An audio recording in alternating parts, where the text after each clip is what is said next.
Hello, everyone. Welcome to our spooky Halloween production of Ruthven, a drama in four acts by Augustus Harris. Before we begin, a small content warning because this is an edited, cleaner version of the play, but it does still contain, I think, a slur against the Romani as well as literal stalking vampire flavor. So, take care of yourself. Um, if this isn't good for you, then that's cool, and we will see you next time. Otherwise, um, I don't know what else is there to say. Let's begin. First, scene first. The courtyard of a Spanish posada.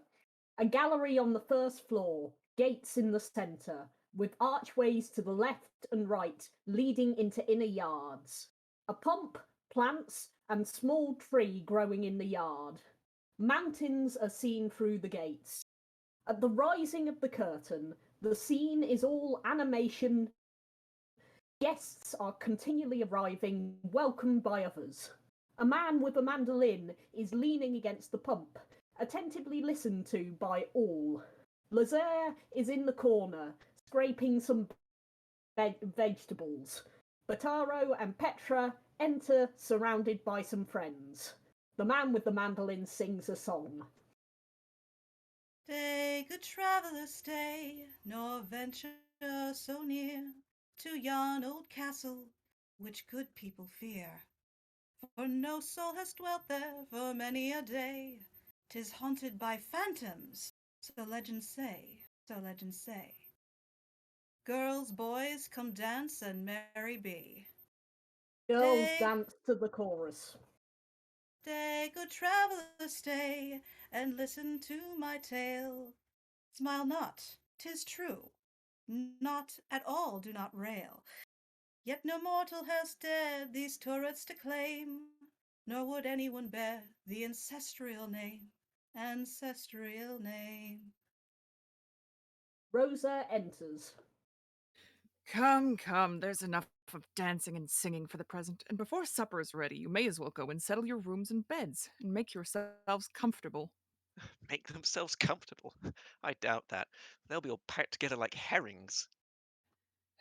The day I marry my daughter, my inn for 24 hours dissolves itself into my mansion. So much the worse for the travelers. They were at liberty to come yesterday. They are again at liberty to come tomorrow.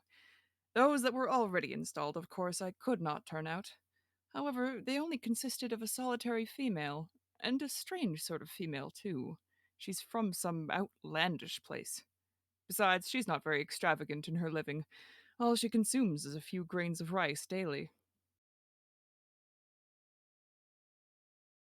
I have your word that the day I married Petra, that sluggard, Laser, should trot, and trot he must. Lazare, having overheard, comes between them. What? Do you turn me out of doors? My son in law, you see, demands it. I have never spoken a dozen words to him in my life. But it seems he has remarked you have been too forward with my daughter. How? Can you say you'd ever seen such a thing as that? And I've seen what I've seen. I know what he means, because one day a little dust flew into Signora Petra's eyes, and he came in just as I was blowing it out. That will do! That will do! Now, just ask your wife if I kissed her, and I'm sure she will say no. He crosses to Petra. Now, did I kiss you? Come, there's quite enough of this. There's your wages. Pack up your bundle and be off. He turns him round the corner. Bataro closes the gates. Friends in. Supper will soon be ready. Mask. All the guests exeunt. Bataro turns to Lazare. You eat, drink, fill yourself like a butt for what I care, but mind, when we all retire for the night, contrive you to find yourself on the other side of that gate. Oh, certainly. Goodbye, Signora. Think sometimes of me, and if you ever wish to be the ruin of anyone, only let them try and blow some dust out of your eye, and then Taro takes Petra's arm and hurries her off. thank you. What an infamous conspiracy to turn an innocent young being like me out in the middle of the night on a road surrounded by high mountains inhabited by goblins. And when I think that I shall be all alone on the high road and that I have only to turn round to see the castle of Torminar, which seems to glare down upon the traveller from its height through its large windows, which appear like two flaming eyes. He goes into the corner, turns, and starts on perceiving the unknown, who has just entered the balcony, half her face being covered. Hola! There's a strange acquaintance who exists upon the rise. What a strange look she has got. It makes me feel chilly all over. Bells are heard ringing at the gate. Ring away! Who is it? I wonder, though. Gad, perhaps some traveller who requires a valet de chambre, which kind fortune has set to my aid. He goes and opens the gate. A traveller, yes, but one of the opposite sex. Enter Juana. She pays a muleteer who has followed her. He bows and exits. This is an inn, is it not? Oh, why, yes, Signora. It is a sort of inn. It was one yesterday, and it will be one again tomorrow. I have no intention of stopping here. I require but a guide. Then I'm your man. Thank heaven! Then we can start at once. I cannot delay a moment. Before nightfall, we must reach the castle of Torminar. The castle of Torminar? It is near here, is it not? Much too near. Oh, but you'll not catch me there. Why not? Why not? Why? Because an honest Christian does not even pronounce its name without a shudder. Should I have business there? Why? It's uninhabited. It's the ruins. And the only beings you'll find there to transact any business with would be reptiles and phantoms.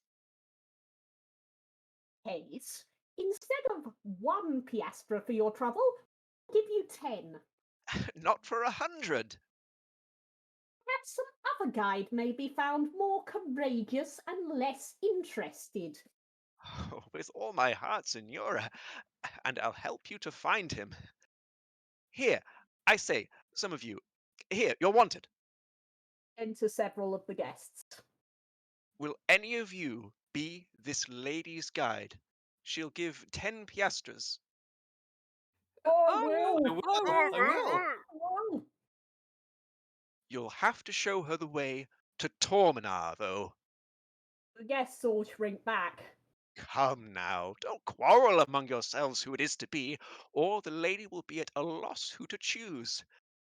Now, ain't any of you going to accept? of Course course not. not. Of course not. Good heaven! He will have arrived and believe I have not kept him faith. Gilbert and travellers appear outside the gate.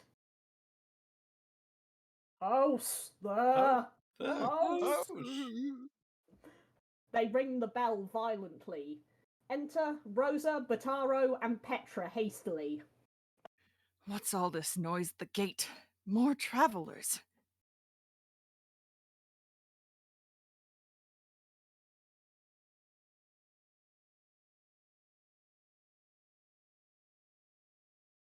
It seems we shall not have a moment's peace to eat the wedding supper. Run and tell them, Lazar, there's no room. Lazar, having lit a cigarette, sits down. You forget, Father Rosa, I no longer form a branch of your establishment. Gilbert rings the bell again. Do you intend to open or not? Why, senor, there can be no use of our opening the gate to you, as we have no accommodation. We are too full already. A lame excuse. We comprise a party of 12 who have started for a romantic party de campaign. Besides, we have 4 ladies with us. Surely you will not let them pass the night by starlight? You refuse, then, to open the gate? Most firmly. Indeed. But if you don't open these gates, we intend to knock them down. Knock them down. Commit burglary. My good landlord, do you refuse again? If so, I take the law in my own hands. Is it to be, or not? Once? Twice? Thrice? No answer? Well then, gentlemen, to the breach, and let us take the Posado by storm. The travellers are seen to lean against the gates, which come down with a crash. Rosa, Batara, Petra, and guests retreat alarmed. Enter Gilbert, Count and Countess Debray, Marquis and Marchioness Marino, Monsieur d'Urfer, and Monsieur de Loriot, as well as 2 servants in livery leading a mule which has 2 baskets slung over her back and several rifles. The stronghold being ours, and the enemy having capitulated, walk in, ladies, walk in. Ah, that's the style of master for me. I can assure you, senor, there is not a corner in the whole house. I marry my daughter today, and in consequence have 2 distinct sets of relations to provide for. Here are my brothers and sisters, and uncles and aunts. Ah, well, it seems you are provided with a plentiful supply of the article of relations. He notices the unknown, who has remained on balcony and whose gaze has been fixed on him since he entered. Does she form part of the commodity? Oh, no, it's an outlandish lady that has been here these 3 days, and of course, you know, I could not turn her out. Strange, sinister countenance. He is handsome. Come, since you have changed your tone and speak a little civilly, I am open to be convinced that there is really no room. What can we do, ladies? We have already taxed your strength a great deal today. Surely, there must be some other posada in the neighborhood, or some old chateau where we could find shelter for the night.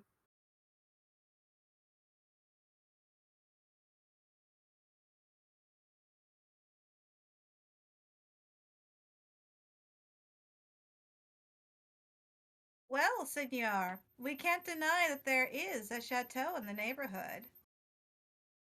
So much the better. So much the worse, I say.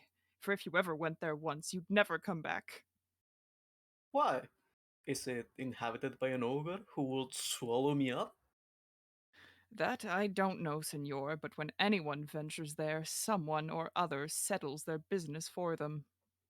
Quite a romantic legend. 3 years ago, an English gentleman, a foolhardy stripling, would pass the night there. The next morning he was found nearly dashed to pieces among the rocks, his heart open and stone cold. Indeed. Why, only last year, 2 captains of the garrison of Seville, a young man about 25 and another about 50 or 60, went out of Arevora to Torminar. That's the name of the place. Through fatigue, they fell asleep side by side. The next day, the old one came back haggard and nearly a maniac, for on awaking, he found his companion laying by his side, dead, with a small wound in the artery of his throat. It's quite true. Everybody here present, I am sure, must have seen it. I saw him buried. Oh, buried. Ruthven, What does it prove? But that the place is inhabited by robbers and cutthroats, like most places in this beautiful country of yours. There you are wrong, senor, for the young Englishman had his rings still on his fingers, and a well filled purse was found in the pockets of the officer. What say you, gentlemen, to these fine tales? Why, Count? Why? If you had no greater fear than I have, we will pay a visit to this Stormnar, that's the name I believe, and see if we shall be dashed over the rocks or have our veins opened. What says a little army? We have 6 pistols, 4 rifles, and enough ammunition to last us half an hour. Is Stormnar our destination or not? Oi, Oh, Aye, oh, Terminator! what noodles! He turns to Huana. I say, Signora, you're in luck's way. Here's not only a guide for you, but a whole party to keep you company. Huana approaches Gilbert. Signor Cavalier, Signora, might I beg a few moments' conversation? I am all attention. Everybody retires to back, except Gilbert and Huana. I believe you are about to visit the Chateau of Torminar. Might I entreat you to let me join your party? But have you heard the stories of our worthy host? Could I interfere in such a company as yours? Signora, I am convinced our ladies will be delighted with the acquisition. What did the host say, that Tornar brought ill luck? In my case, at least, there must be an exception. I then the honour to address Count Gilbert de Tifanger, and your most devoted slave. Count. I am the youngest daughter of the Marquis de Tarillas. My father had placed me in the convent de Husana in order to prevent my marriage with Don Luis de Rigoro, who is devotedly attached to me and whom I am affianced before heaven. A few days since, I received a letter from Don Luis appointing me to meet at Castle Torminar.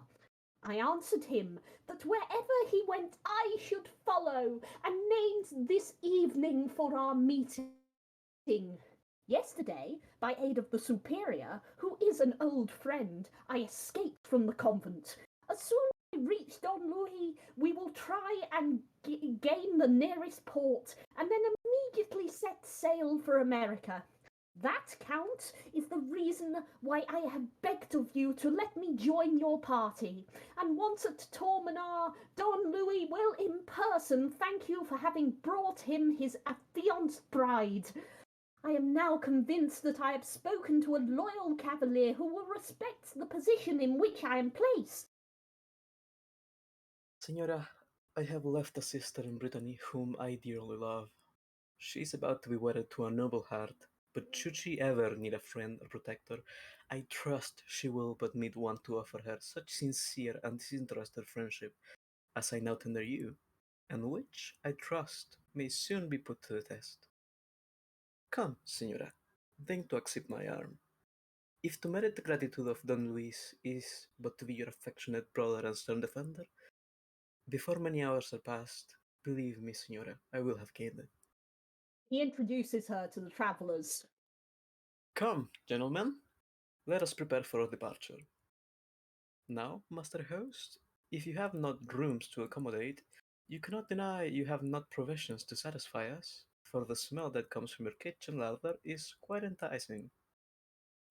Well then, Signor, come in and take your choice. It's impossible to refuse you anything. You have such winning ways. I shall leave that to you. I only wish he'd left the choice of his fiancée to me. Wouldn't I have left the bridal party a supper? Vengeance is sweet. Sit Rosa, followed by servants, who take the panniers off the mules with them. Now, Marquis Marino and you, Count, to the vanguard. The rest with the ladies will occupy the center, and if you permit, Signora, we will bring up the rear. How long does it take to reach the renowned spot? Hard walking.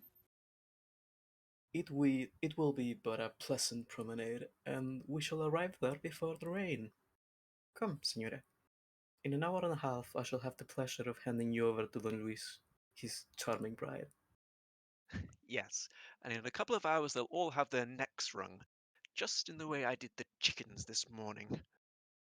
Enter Rosa and servants, with well-filled panniers, which they sling over the back of the mule. Bravo, host. It seems you have kept your word. And here, He throws them a purse. Clink. you will find enough to repay the trouble and annoyance we have given you. Now, gentlemen, forward for terminar. If you want Gilbert, Juana, and all the travellers, Rosa closes the gates. And now, friends, supper. At last, better late than never. Why, Please, supper! Supper! everybody exits except for the unknown. It will take thee 2 hours, Juana, before you can be in the arms of your affianced husband. He shall be in mine long ere that. The unknown sinks through the balcony and through the stage, and the whole scene changes. Scene the second. A partly dilapidated chamber or hall in the castle of Torminar. A large Gothic window overlooks double doors and a grand fireplace, over which the arms of Torminar are sculpted. Cobwebs hang from the ceiling, along with several old family paintings and tapestry, hardly perceptible for dust about the wall. Old-fashioned, dilapidated furniture rises on traps as the scene changes. Distant thunder, lightning is seen through a large window. 11 is heard to strike by a distant village clock. The unknown rushes on from the chamber. Her head is without covering, her long black hair hanging down her back. She casts a glance into the chamber and then closes the door. He was young and handsome. No matter, I have once more a new lease of existence. Gilbert, it is thou that art next doomed. Approaching voices are heard. She listens anxiously. This way, senora. Mind, there are a few more steps. The unknown, on hearing Gilbert's voice, rushes to the window, throws herself from the balcony, and is seen to float away in the air. Enter Gilbert, Juana, travellers, and 2 servants from the door. The latter carry 2 hampers, which they place down. Gilbert gives the torch he carries to one servant. Well, senora? Well, companions in arms? I do not think we can find anything better than this for a dining room. Servants enter with a couple of old chairs which the travellers began to break up and put ready in chimney to light. Another strikes a light, while the third takes a newspaper from his pocket and sets fire to the fragments of the chair. A bright fire soon blazes up. And now for the provisions. Of the travellers enter with a table. And see, our wishes are anticipated. A fine piece of old furniture. Enter servants with chairs. Chairs too. Why, we're more likely in the habitation of some kind fairy than an old haunted turret. But, senora, why look around with such dread? You not hear it strike 11 as we enter these dark portals? Certainly, it was 11. Don Louis is not arrived! Ah, the late rains have made the roads hardly practicable. Besides, he bears a brave sword and has no fear of robbers. I count, but there are dangers against which mortal power has no defence. What, senora, can you speak thus? You, who but half an hour since braved with such heart the fury of the storm and the dangers of the road we have passed. True, but for some minutes, ever since I have passed the threshold of this place, I have felt an unwilling dread creep over me. I feel choked. I dare not breathe, and it seems if I uttered a cry, I should bring down on my head some awful disaster. I will not disguise it, Count. I am afraid of this place. Accursed be these walls that can inspire you with such feeling. Oh, the Don Louis were but here to join me in my heartfelt and sincere thanks to you, Count. The servants have laid the cloth and placed several lighted candles on the table. The fire, which a traveller has been fanning with his hat, burns brightly up. The ladies are sitting before the fire, drying the clothes. Now, ladies, if you have sufficiently dried your mantillas, we'll commence operations on the supper, which has a very inviting aspect. Have laid the supper and arranged chairs and stools of all sizes around the table. Supper! Supper! Supper! Supper! Mind that we keep a place vacant next to the Signora. You know who's that for. Thanks. Thanks. Be assured, friends, the falls will be more tender and the wine will have a finer flavor here in our rude way than if we had joined the bridal supper down below. Permit me, Signora, to offer a little of this pâté. It looks exquisite. Pray, Count, excuse me. I cannot eat a morsel of anything. Believe me, I sincerely grieve to so unwillingly cast a gloom over your jovial party. Mention it not, my dear sister. But what say you to our illumination, which, peering from this old turret window, will serve as a beacon to the traveller below? At least, if there be any phantoms here, we shall be able to get a glimpse of them. Well, then, you must believe in supernatural beings such as sylphs, will-o'-the-wisps, ghouls, vampires. Rustic superstition merely. Nay, rail at it not, Count. I have much faith in such superstitions. Those who have travelled will find the superstition change with the character of the country. In some places it is a good spirit, in others an inoffensive will-o'-the-wisp, while in others it becomes the female spectre bearing the form of youth and beauty to more easily entice the victims into their grasp, which they destroy by drinking their blood. Bull. Nay, if the Signora had read our poet, Galloa, he tells the story of a ghoul who, having married a young nobleman, never touched food but a few grains of rice.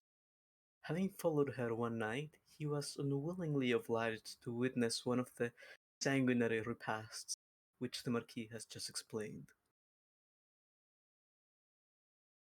The existence of ghouls, my dear de Gilbert, in spite of all your poets may write about them, has never been authenticated fact.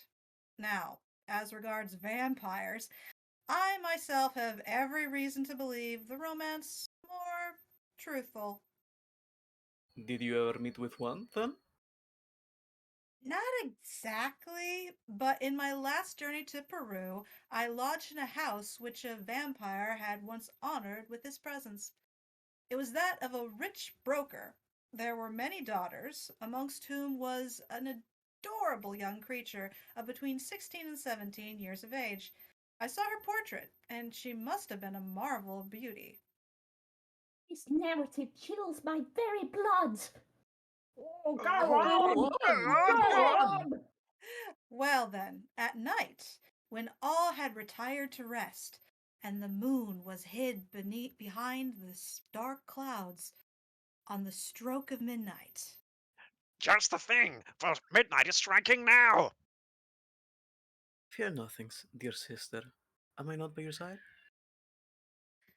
a sort of noise, like the whistling winds, was heard in the corridors. An unearthly light seemed to illuminate them, and on the last stroke of the clock, the door opened, and slowly the pale and lurid form of the vampire stood before. The last stroke of the clock, Ruthven appears at the door.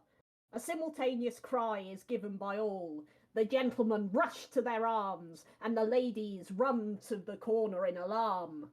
A pause.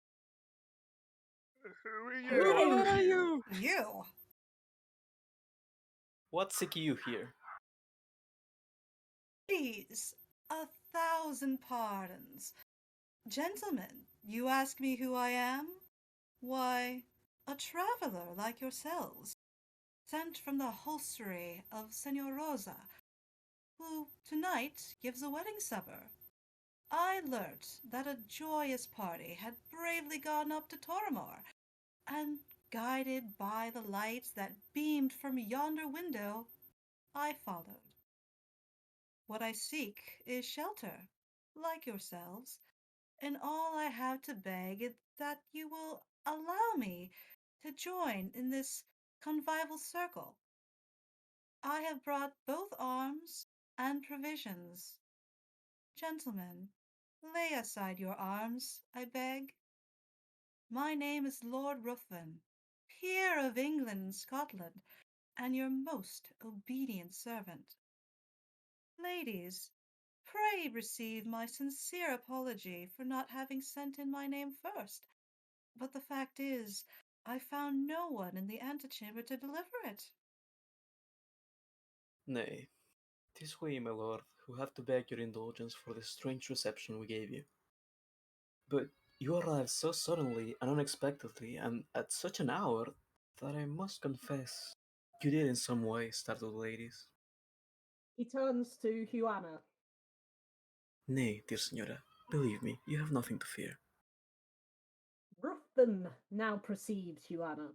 He fixes his eyes upon her with a steadfast look, and does not take them off during the whole scene.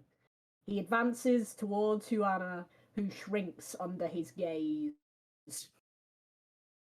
Indeed, I am greatly vexed that I should have been the cause of chasing the bright colour from this fair lady's cheek. In truth, my lord, your unexpected appearance at such a moment in the middle of such a story. Oh, I then interrupted one of these gentlemen in the recital of some interesting tale? They were but amusing the ladies with legend. A legend? Of a vampire? Of a vampire? I was but telling the ladies that in Hungary it was a common incident to hear mention of these beings. Doubtless, but very uncommon ever to chance to meet with one. I have travelled in Hungary, ladies, and although a great sight seeker, I have never been able to get a glimpse at such a supernatural object. But surely you must have heard mention. Excuse me, senor, but I am convinced these ladies would far prefer some other theme of conversation. No doubt, my lord. But I believe you stated you have both arms and provisions. I do not see them. They are in charge of my valet, whom I have left struggling with the mule at the gate. Come, Lazare, this way, here. Enter Lazare, carrying a rifle and a basket. Here I am, master. That is all that is left of me. I really could not believe a man could be so courageous as not to die of fright. Why, I declare, it's that poltroon, Lazar. Can you consider where I am and call me a poltroon? Why, I declare, there they are, all alive and kicking. My good friend, Ah, Signora, so here you are. the person call at the hostelry except your master? Not a living soul. If there had, believe me, it's 10 to 1 I should not be serving whom I am now. Ruthven is seated after being invited. His gaze is fixed on Huana, who has resumed her seat. You do not eat, my lord?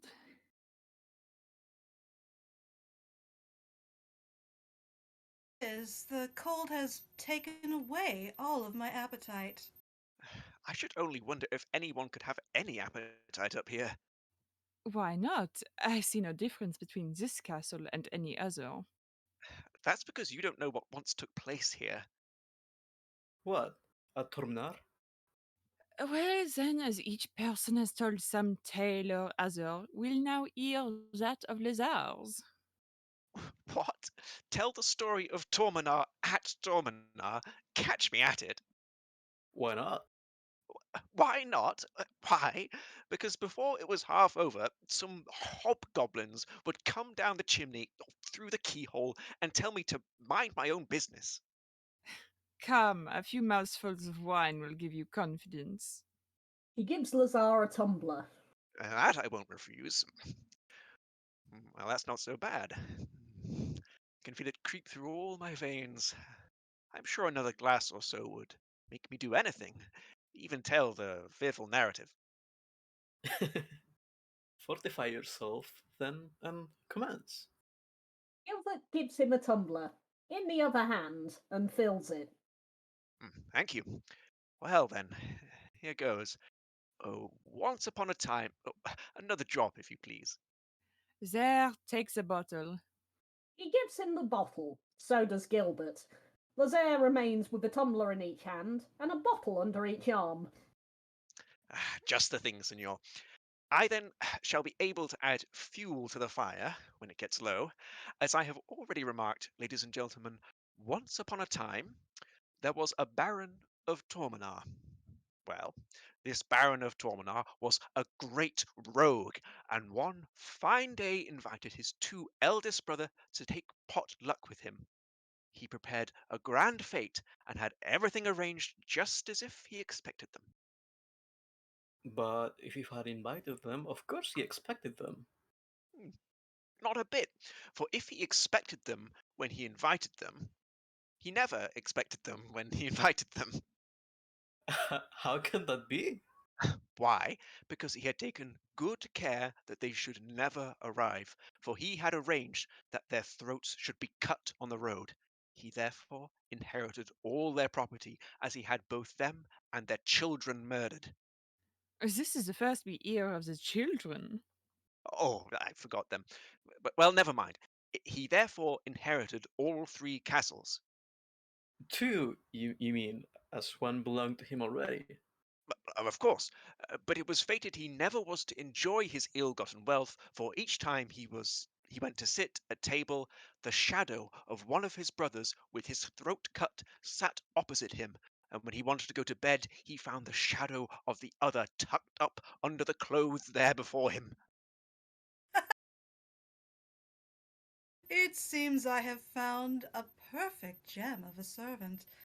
He's worth his money, were it only to listen to his stories. The Signor has an amazing susceptibility. So our Baron of Torminar, not daring to visit any of his castles, and no doubt having no other castle to go except his three castles, made up all at once his mind to become religious. So he confessed his sins, made a monk of himself, and died in holy sanctity, leaving a nephew, 20 times removed, heir to the property. Since that time the castle has been abandoned and has fallen in ruins, and if ever, by chance, any travellers attempted to pass the night in it, the next morning one or two were safe to be found done for. In that case, I run the greatest risk. Why so, my lord? Why, generally the last comer is the doomed one, as I was the last to enter the castle. If any harm is to happen, I suppose the preference will be given to me. Oh, oh good gracious! Oh Lord, it was me. I who came last. I am the doomed one. Oh, what an ass I am to tell stories to frighten myself out of my wits. Hmm. But come, you have not told us all. I think I have said quite enough. But this nephew, 20 times removed, whom you spoke of, why does he not visit the place and have it put in some repair? Why? Because he'd rather not. For whenever the owner of Torminar shall cross its threshold, he'll never cross it again, except to be carried to his grave. But does this nephew exist? Of course he does, but he's never been seen or heard of in this neighborhood. Still, I heard his name once. Let me see, it's Don Louis? Juana, who during the whole of the above scene has been uncomfortably avoiding Ruthven, rises from her seat. Don Louis? I've got it. Don Louis de Rogaro. Good heavens! Gilbert seizes Lazaire's arm. Idiot! Oh, Lord, how you frightened me. Silence, not another word.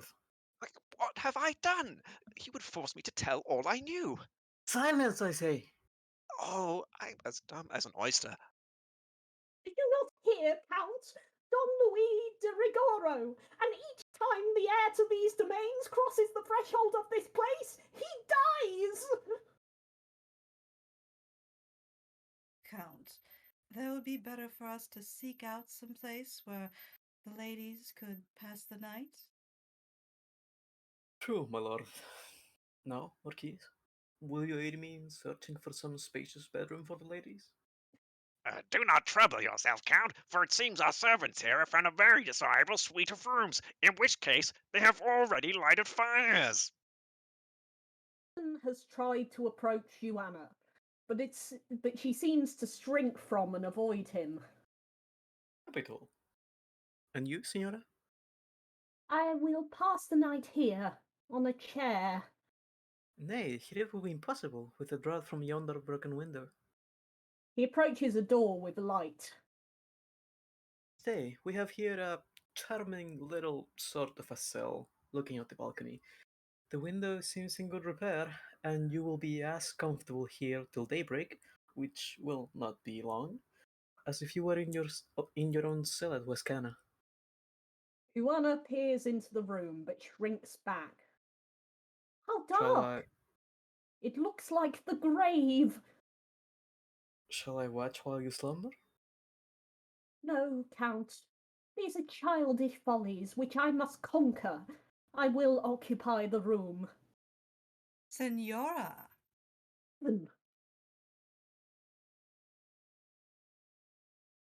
'Tis my lord, taking leave of you, Signora. Juana turns and curtsies, not daring to raise her head. She at last does so, and catching Ruthven's gaze, she seems transfixed with an unaccountable dread. Where does your lordship intend to pass the night? think not of me. No doubt I shall find some place or other. Well then, so we are settled. That special hour of ghosts and phantoms has passed without any accident, except the arrival of a new and welcome companion. The cutthroats and robbers seem inclined to leave us in tranquil possession of Torminar, and as for the ghouls and vampires, we seem to be beneath their notice. Ladies, good night. And above all, pleasant dreams. Good night! Good night. Good Good night. night. Bye. All the travellers exit. Gilbert brings a chair forward. This, then, will be my couch for the night. Count and fair Senora, farewell till morning. He exits. Gilbert turns to Lazaire. Why do you not follow your master? Ruthven re-enters. At his peril. He exits again. He need not be so peremptory about it. For if he'd ordered me to follow, I don't think I should have done it. Why not? Why? Because I seem to have got used to this room. At least there is both a good fire and lights here, and at any rate, it's better than having to grope your way about in the dark corridors. Heaven only knows what one might stumble against. Pass the night here if you like. I have no objection. Well, my dear sister, are we a little less frightened? It seems there can be no choice in the matter. I shall be here quite near, and you will not even be able to utter a sigh without me hearing. My Jen protects her. Heaven bless you, brother. Pleasant dreams, dear sister, which we doubt not will be realized upon your awakening. I place my faith above. What he decrees must. Good night! She exits. Poor thing. She struggles hard to keep up her spirits. This continued absence of Don Luis is indeed strange. I think I can hear her weeping. Oh, leave her alone, senor. It will do her good. I only wish I could have a good cry. I should be all right. Gilbert has seated himself at the table and placed 2 pistols by his side. Oh, I see, senor. You'd like to be alone. Very well. I'll go into yon cabinet over there, and so then you'll have a sister at one side and a devoted servant on the other. I'll go to my chamber over there. He takes a candle, then hesitates. Now, that people call me a coward, absurd. The fact is, I really did not know myself I possessed such valor. Good night. He advances step by step to the door. When he gets there, he pushes it open and runs away, seeing Gilbert fast asleep. How sound he sleeps. Oh, don't I wish I was already asleep. Well, here goes. After several attempts, he plucks up courage and enters the chamber. A pause.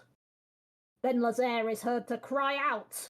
Gilbert jumps up, seizing a pistol in each hand. Re-enter Lazare, pale and trembling with his candle broke in 2. Oh, Santa Maria! What is it? Speak! Oh, there's something or somebody in that room How know you that? because I tumbled over it. Light the way. He gives Lazare a light, but the latter shies away. Gilbert looks in. What do I see?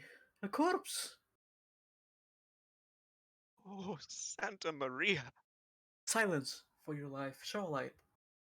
Not if I know it. Gilbert takes the candle and examines the room. What a youth. A smile still on his countenance, and a wound to the throat. Why did I ever come a ghost hunting? Oh, it will be my turn next. Re-enter Gilbert with a letter. Dear Don Luis, we shall meet at Tornar at 8 to part no more. Till then, in life or death, think of your own, Juana. Good heaven! Then he must have arrived first. How to let her know of this calamity? It will be her death blow. A scream is heard in Juana's room.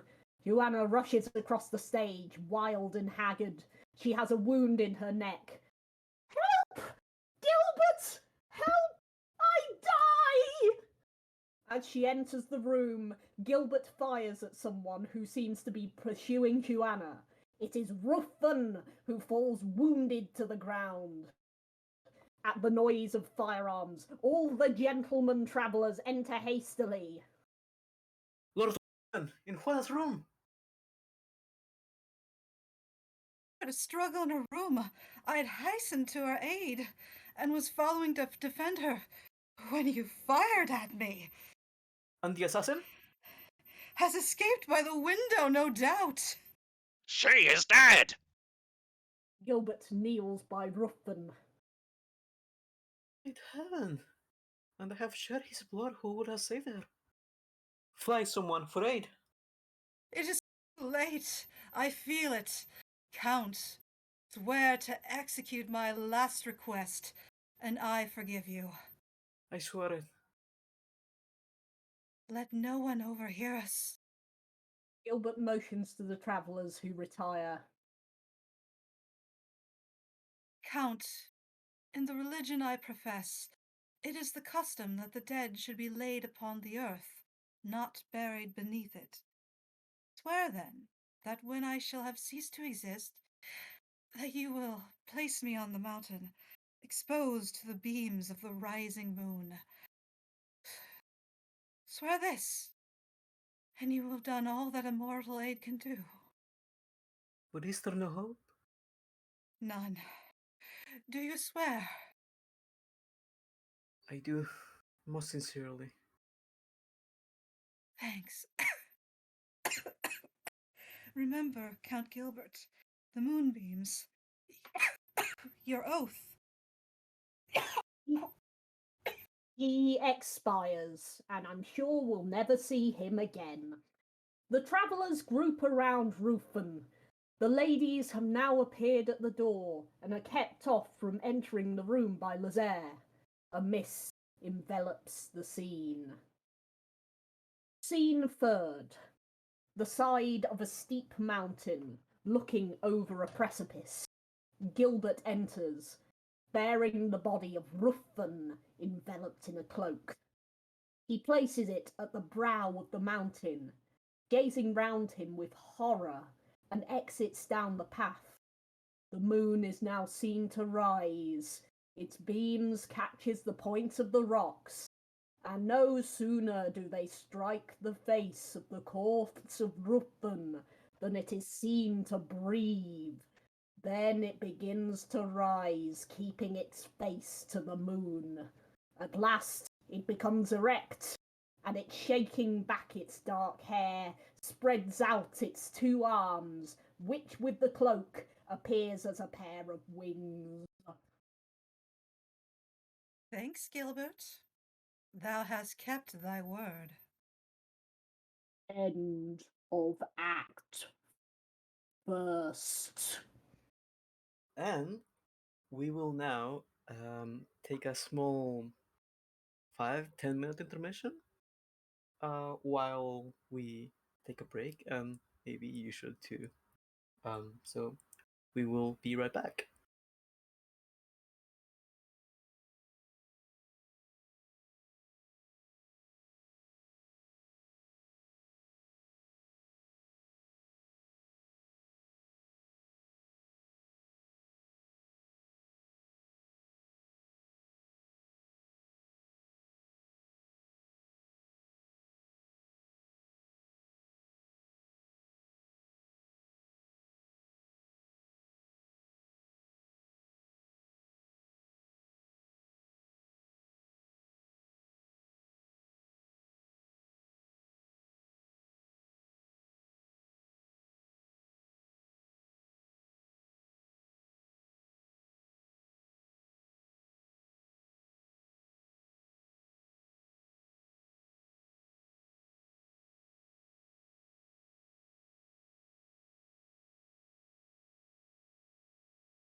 Act 7, Act 2nd, Scene first.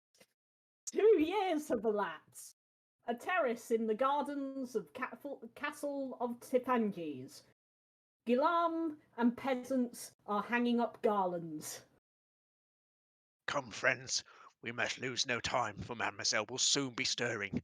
Everything must be in good order to welcome home my young master, Count Gilbert, after his absence of 2 years. But here comes Mademoiselle Christine. Enter Christine. Peasants crowd around her. Thanks, my kind friends, not for myself, but for my dear brother, whom I see you have not forgotten, and who, though absent for now some long period, has never neglected to recommend the welfare of his tenantry to my earnest care.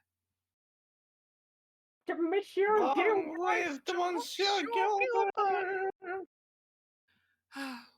Did you, my Guillaume, as I directed, ride over to the villa of Earl Marsden and acquaint him with the expected return of my brother? Certainly, mademoiselle, but he had already left home. His valet told me that in the middle of the night a messenger on horseback arrived from Nantes and forced them to awake his master. And after a conversation of a few minutes with him, his lordship had ordered one of his horses and had started off where he was ignorant of. Without leaving a note or a message for me? Oh, yes, he begged them to acquaint you of his departure and to say he should be returning by midday, and the valet was just coming over when I arrived there. Then he will not fail. I know him well. Shouts are heard in the distance. What noise is that? Can it be my brother already? Run, Guillaume, and see. Enter Gilbert and Lazare, who is very pale and affrighted. They are surrounded by tenants and peasants shouting. Gilbert rushes into his sister's arms. Ah, my dear, dear Christine. My dear long-wished for brother. Oh, what an affecting moment, especially after the escape we've had. Escape? In heaven's name, dear Gilbert, explain. Have you been in danger? Calm these fears, my dear little affectionate sister. The danger's past, and being a mystery to me would forever have been a secret to all, but for my good Lazar here, whose prudence almost equals his courage.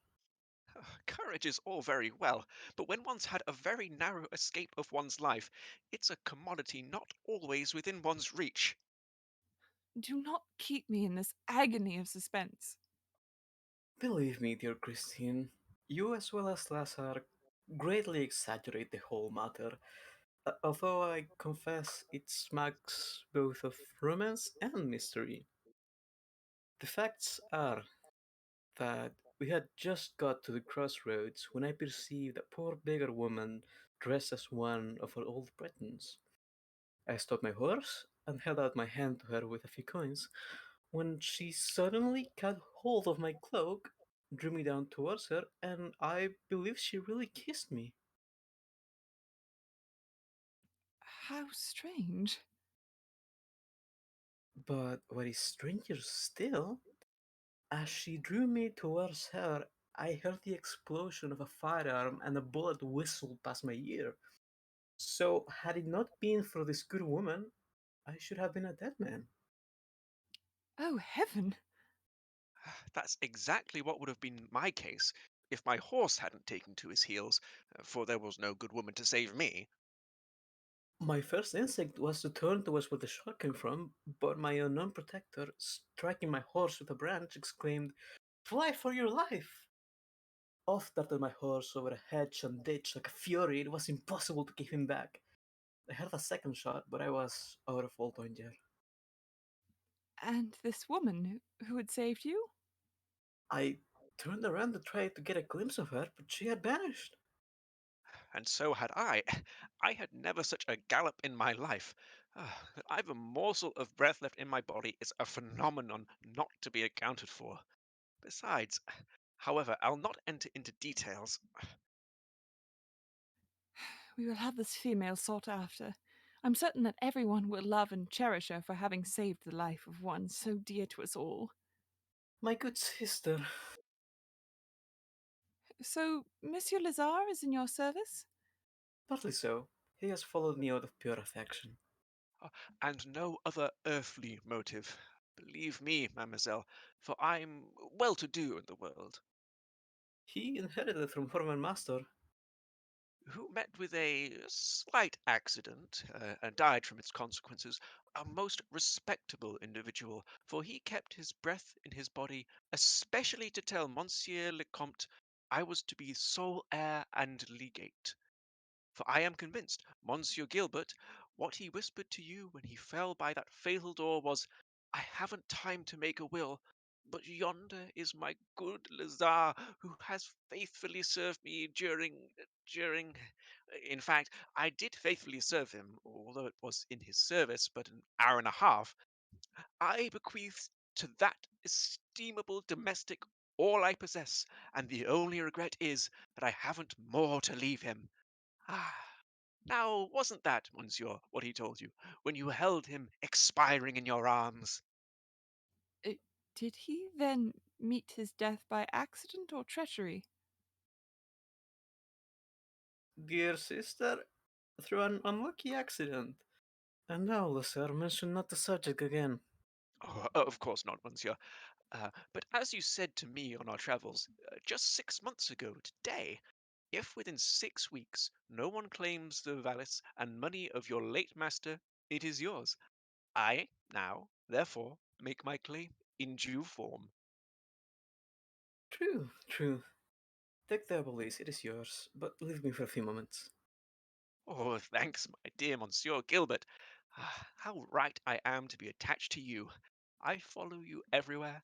I am now rich, but although I can no longer remain your valet, believe you me, you will ever find in me a sincere friend. He turns to the peasants. And now, all of you come along with me, for this shall not only be a holiday in honor of the return of the court, your master, but one in commemoration of the new acquaintance you will form with his most sincere and devoted friend. Lazar takes a girl under each arm and dances off, followed by the peasants, shouting. Gilbert sits on a garden seat. He seems melancholy. I am now indeed glad he has not seen George before learning the whole truth from my lips. Come, my good little sister, and sit here by my side. He places an amulet round her neck, which he takes from his own. There, dear sister, I return you this sacred relic of our forefathers, which henceforth must never quit you. And now, let us speak of bygone days. Tell me if you still love me as dearly as ever. As an only sister can love.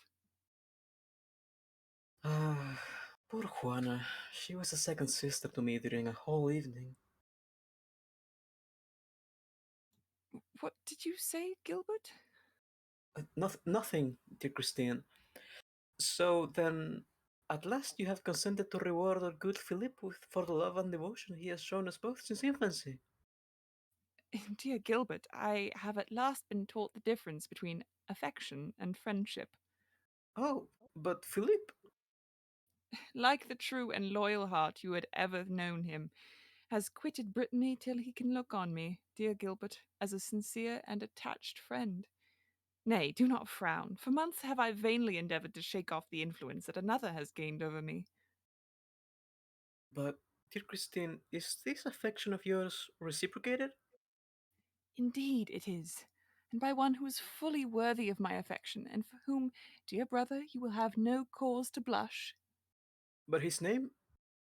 The Earl of Marsden, an English nobleman. Oh, is he handsome? Of course, it is but natural that I should think him so, but you will be able to judge for yourself, for he will be here at midday.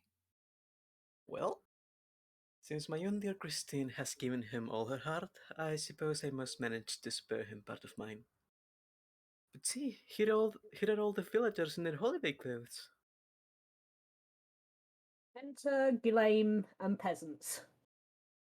Pardon, monsieur and mademoiselle. The lads and girls of the village have got up a little fete in honor of Monsieur Gilbert's return. If you will do them the honor to witness it. Certainly, let them proceed at once. and Christine seat themselves. A rustic ballet commences. Da, da, da, da, da, kick, kick, kick. At the end, at the end of the ballet, the clock strikes 12. Enter a servant. The Earl of Marsden. At last! You will receive him kindly, Gilbert, will you not, for my sake? Fear not, dear sister. Enter Ruthven. He goes to Christine, hid from Gilbert by the peasants, who curtsy to him. But when they clear the way, Gilbert starts seeing him. Yes, it is he.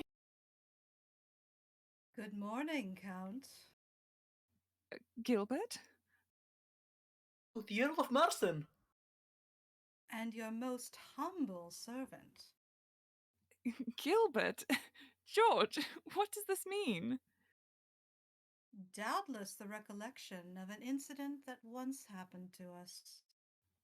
You, then, know my brother? I do. You are acquainted with the Earl of Marsden? Dear Christine, leave us for a few moments. I would exchange a few words with this gentleman. Do not forget what you promised me. Never fear. Christine and all the peasants exit. I am sure you will easily excuse the strange reception I have just given you, my lord. Really, Count. For I am convinced I am the last of your acquaintance you ever expected to meet here. Living. Real flesh and blood. Do you regret it? I, who saw you lie weltering in your blood, who laid you a corpse on the cold earth. Impossible.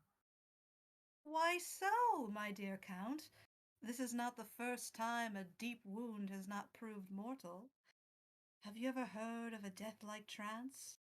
I was deeply wounded, and in a trance which to all appeared as if life were extinct. The morning breeze revived me, and on recovering my senses, I found myself alone. I cried for help. Luckily, I was heard by a mountain guide who carried me to his cottage, and, thanks to the assiduous care of his wife and daughter, I was restored to life. No sooner could I move out, but I tried to find and acquaint you with my miraculous escape, but as it was impossible to get any tidings of you, I determined to start at once for Brittany, feeling sure that sooner or later you would return to your native home. It was a debt of gratitude I was bound to fulfill, for if it had not been for you, I might have been buried and suffocated while in my trance. Fate ordained that I should meet your lovely sister. I loved her and was happy enough to create a sympathetic feeling between us.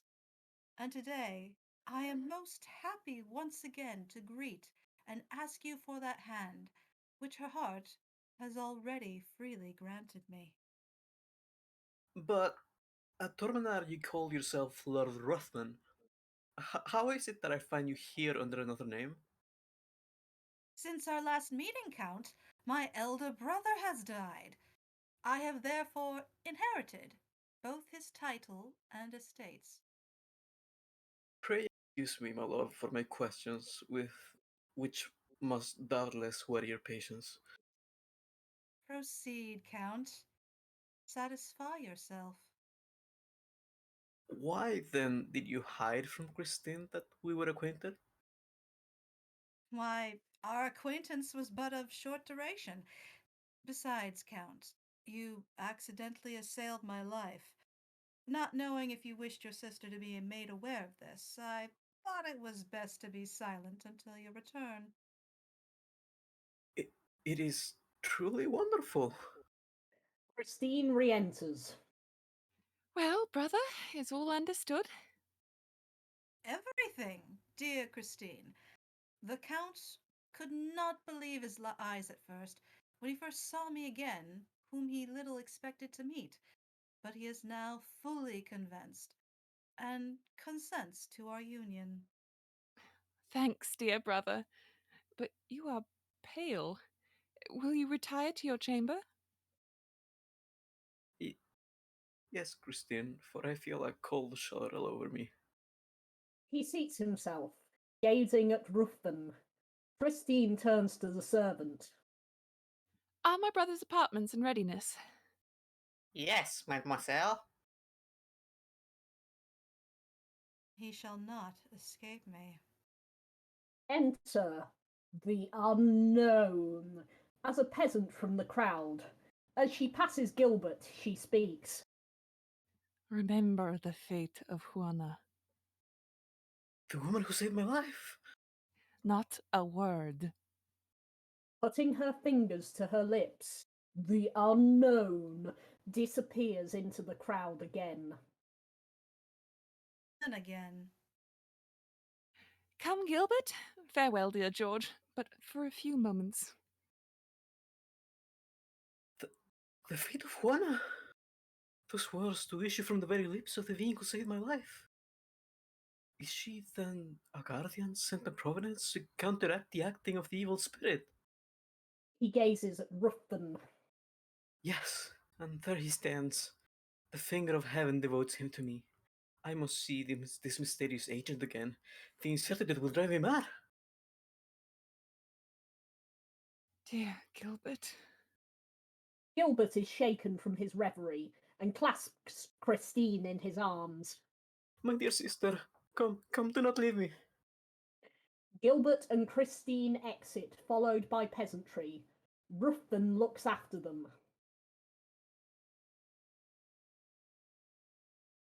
Aye, he does.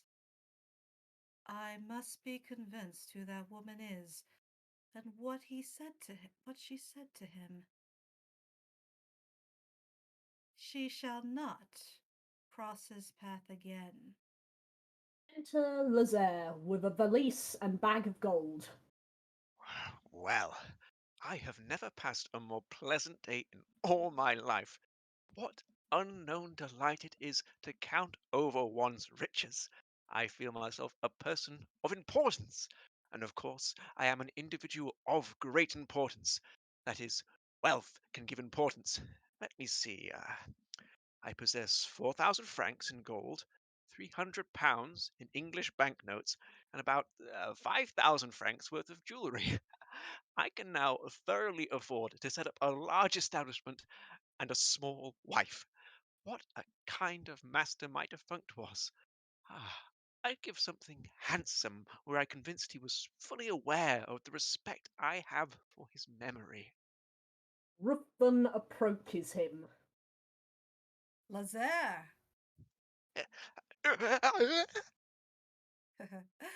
I see that a good and faithful servant, you have taken care of your master's property.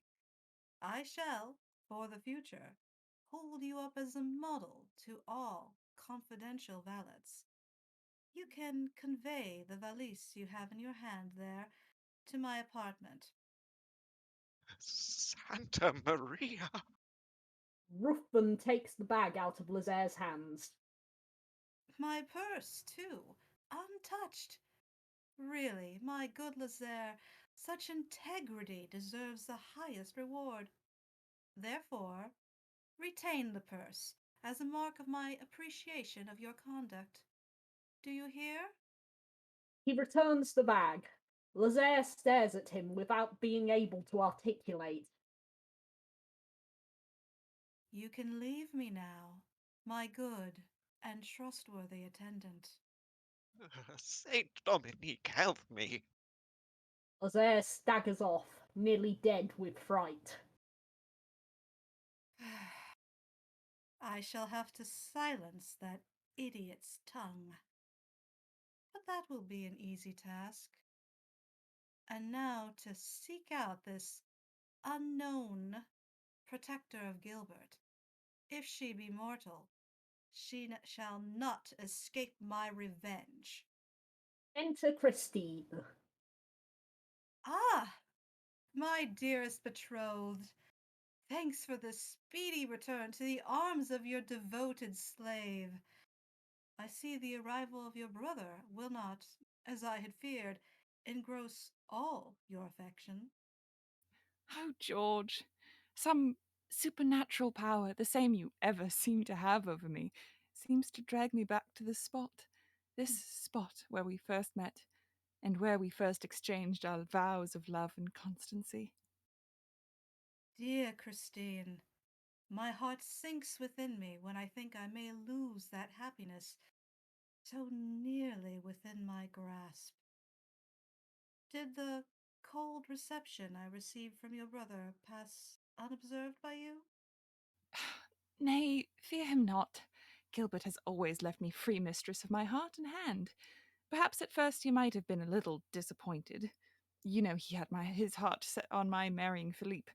But I thought you perfectly understood each other. True.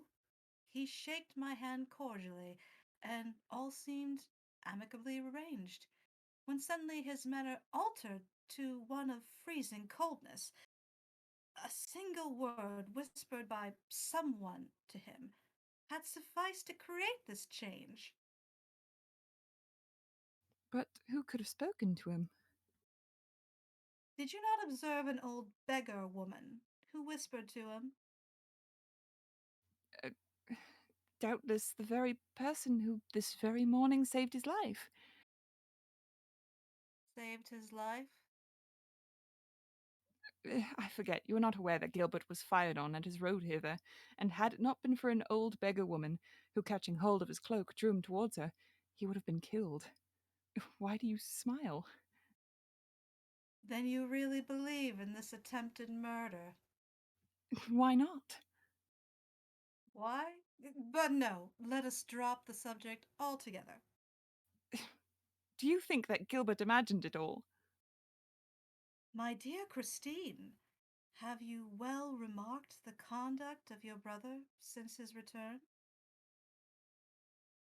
Certainly. Why do you ask? I thought you might have remarked his strange manner. As for myself, save this wild story of attempted murder, I think him much better. In fact, entirely cured. Cured? Pray explain yourself. I sincerely regret, my dear Christine, to be first to announce such unwelcome news, but sooner or later you must have heard it. Know, then, that your brother has, for months, been bereft of his senses. Mad? Gilbert mad? Be not alarmed. He is now perfectly cured, and the best proof is that you, his own sister, did not remark it. But to what cause did you attribute it? To a terrible accident. Gilbert labors under a delusion that he has killed one of his friends. For heaven's sake, tell me how. The facts are these. About 6 months ago, we happened to meet at an old deserted castle in Spain, where several benighted travelers had sought refuge from the inclemency of the weather. Suddenly, we were all awoke by the screams of a young Spanish senora named Juana. I instantly rushed to her aid, but through some unaccountable accident, received, full in my chest, the contents of a pistol fired by your brother. I instantly fainted, and I believe was carried away. Ever since that fatal moment, a fixed idea has taken possession of Gilbert of having caused the death of a fellow being, and no sooner the shades of the night come on than strange fancies of phantoms, spectres, and supernatural beings occupy his mind. Oh, my poor brother. You can now fully comprehend in what an awkward situation I stand with him, and how right my apprehensions are that he may oppose our union. George, you know how dearly and faithfully I am devoted to you. I've promised to be yours, and yours only, and my word is sacred. Let there be no delay. Fix the hour at once. Does that not suffice? Thanks, my dear Christine, I will instantly seek the priest and give orders to prepare the chapel. Farewell, dearest, till we again meet, to part no more. Let him come now. I fear him not. Whatever he may say, she will not believe him. Yet I will leave her but for a moment. Ruthven exits. What have I just heard? My dear Gilbert, stricken with such a calamity. I now remember his manner on seeing George was most strange. Besides, he appeared pale and careworn. Henceforth, it shall be the task of myself and husband to alleviate his sufferings and restore him to reason. Christine? My sister, Christine? Gilbert rushes on stage and clasps Christine in his arms. He is very pale. Safe, thank heaven. Dear Gilbert, what is the meaning of these words? What is this Ruthven, this Earl of Marsden? He has this instant left me. The wretch. Gilbert, Where is he now? doubtless in the chapel with the priest. In the chapel? He will never dare darken the door of its holy precincts. You forget this is our marriage day. Marriage, my dear sister, you and Angel unite yourself to this accursed demon? For heaven's sake, speak not thus. Consider he is my husband. Your husband? Rather would I see you in your grave. I must, and I will see him. Ruthven re-enters. I am here, Count. What would you with me? At last. Leave us, Christine. Oh, Gilbert, I entreat of you. Stay, mademoiselle, I beg. I have nothing to conceal from my affianced wife, Count. Your wife? Never will I live. Dear brother, pray calm yourself. Yes, when that creature shall have left his walls, never to return. Why, Gilbert? He knows too well. You see, he dare not ask. You are wrong, Count, for I was just about to request you explain your meaning. You wish it? Be it so. Remain Christine, and hear for whom you have slighted the noble heart of the companion of your childhood, and to whom you have plighted your virgin faith. What will he say? Murderer of Juliana, whose blood seek you here. Really, Count, if either of us deserves that title, 'tis yourself rather than I. Who of us two was it that fell nearly expiring to the ground, struck by the murderous arm of the other? I answer that. I own that a bullet of mine pierced your heart, and that I laid you a lifeless corpse on the cold earth. Answer then, how is it then that I find you here, standing alive before me?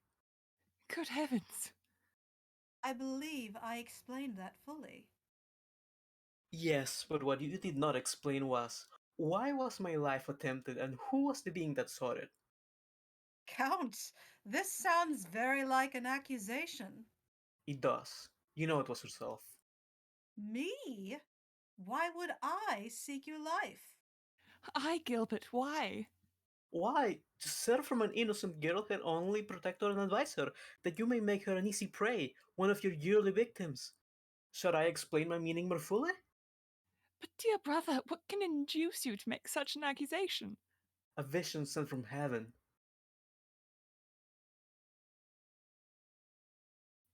By heaven? Ay, my dear Christine.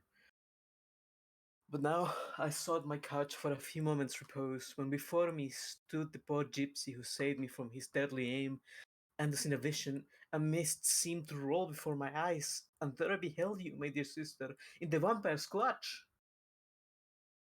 Gilbert, in heaven's name, speak not thus. You know,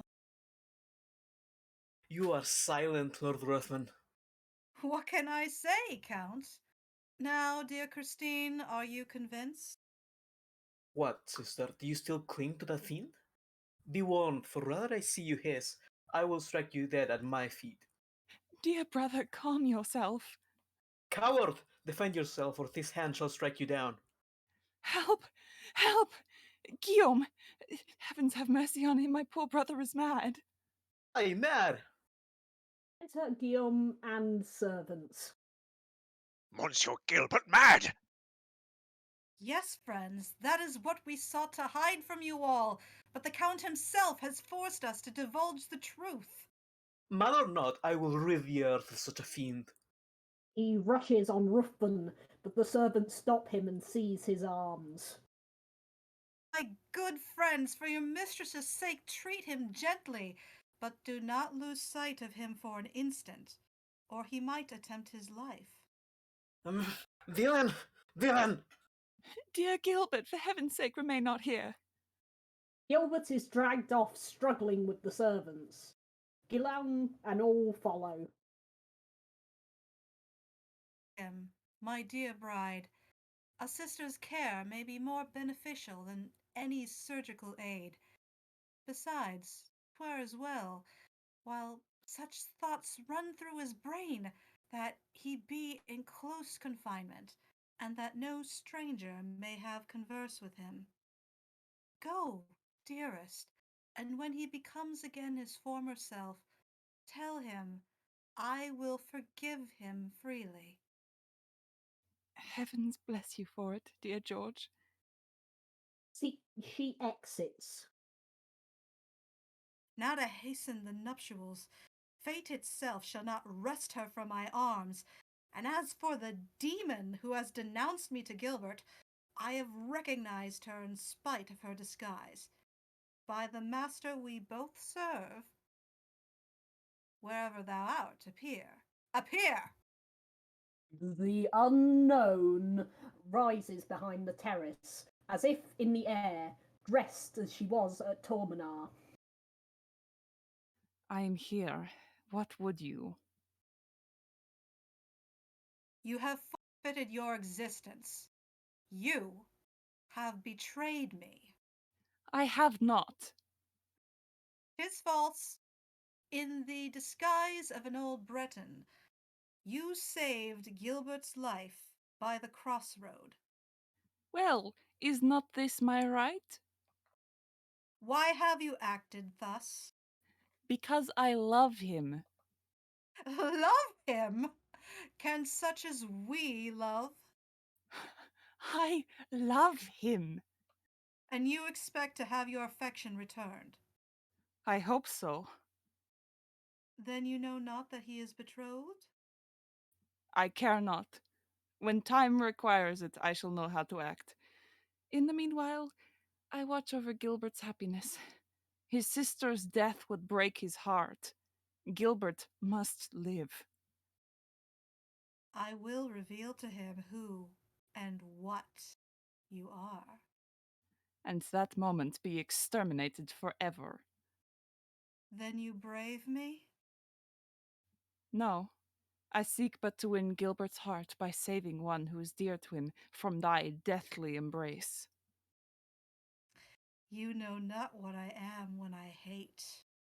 Nor do you what I can be when I love. Therefore, beware. Hm. End of Act Second. Act Third. Scene First. The boudoir of Christine, containing table with candelabras lighted. Above it, a window with balcony beyond. A merry peal of bells and distant shouts. 4 bridesmaids and peasants enter, then bow and retire to the back of the stage. Enter Ruthven and Christine in a bridal dress. How beautiful she looks! I would spare her. But no, to encourage such a feeling might lead to my own ruin. At last, dear wife, we are alone. I have faithfully kept my promised word, George, have I not? You have indeed, dear Christine. I am the happiest of men. Are you quite sure about that?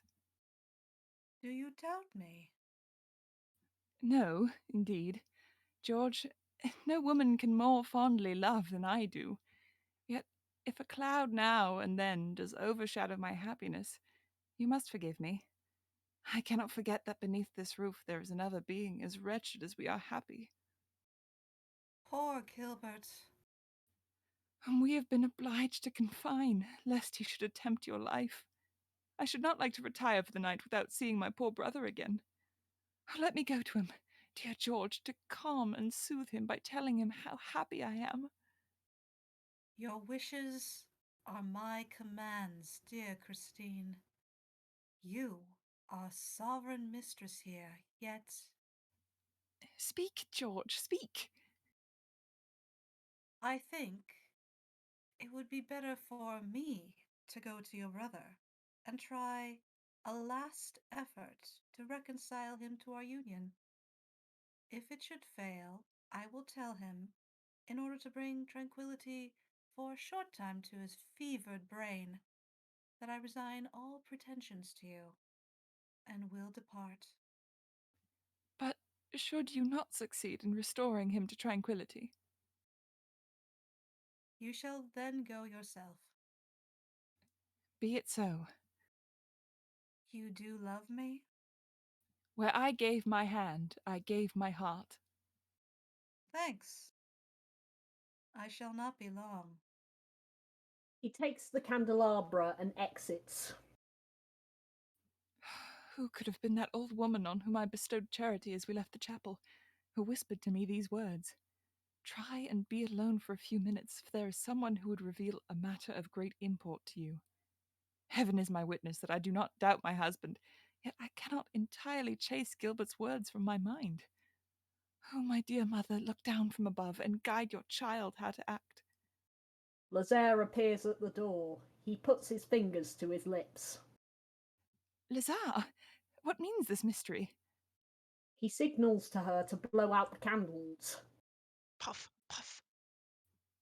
Extinguish the candles. Yes, Wherefore? because I've discovered there is such a thing as a conscience. Conscience? Have you then any avowal to make to me? Rather, Approach then. yes, when you've puff, puff. There. Good heaven, what can it all mean? Ever since this morning, I've been a dead man. I've been hid up in a garret, lest he should insist on taking me into his service again. But when I, by chance, heard by one of the servants who was kindly trying to comfort me that my poor Monsieur Gilbert was confined as mad, and that you, my dear young lady, were to be united to the individual, although I'm a great coward, I plucked up the courage, which I am sure my patron saint herself inspired me with, and left my hiding place. I determined to watch for the moment when you would be alone. Well, And as I saw my lord go down to your brother, so I popped up. for what reason? To tell you, your brother is no more mad than I am. In fact, not so much. What mean you? I could not swear that my lord murdered Signor Juana, because I did not see him do it. But that he was as dead as a doornail and came back to life again by some accountable patent, that I can swear to. Dead? And by no mistake, for I helped to carry his corpse out of the castle of Tormenar, and what he whispered to Monsieur Gilbert just before giving up the ghost, I distinctly heard, although I've never said so before. It was, Count, I belong to a sect who never bury the dead. Great heaven. Promise that as soon as I shall be quite gone, place me on a rock in the beams of the rising moon. And that's exactly what we foolishly did, instead of burying him 50 feet underground and piling all the ruins of Tormenar on the top of him. Then you believe, like Gilbert, that he was really dead, Most emphatically. and that he was resuscitated through some supernatural power. Exactly.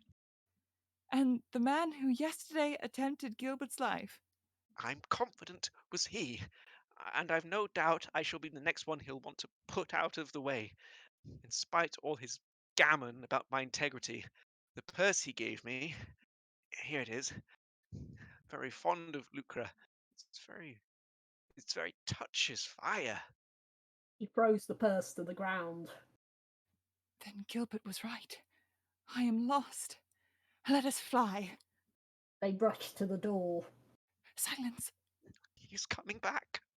Heaven protect me. Oh, no chance of the door. I'll try the window. He runs to the window and peers out. 50 feet at least. That's no go.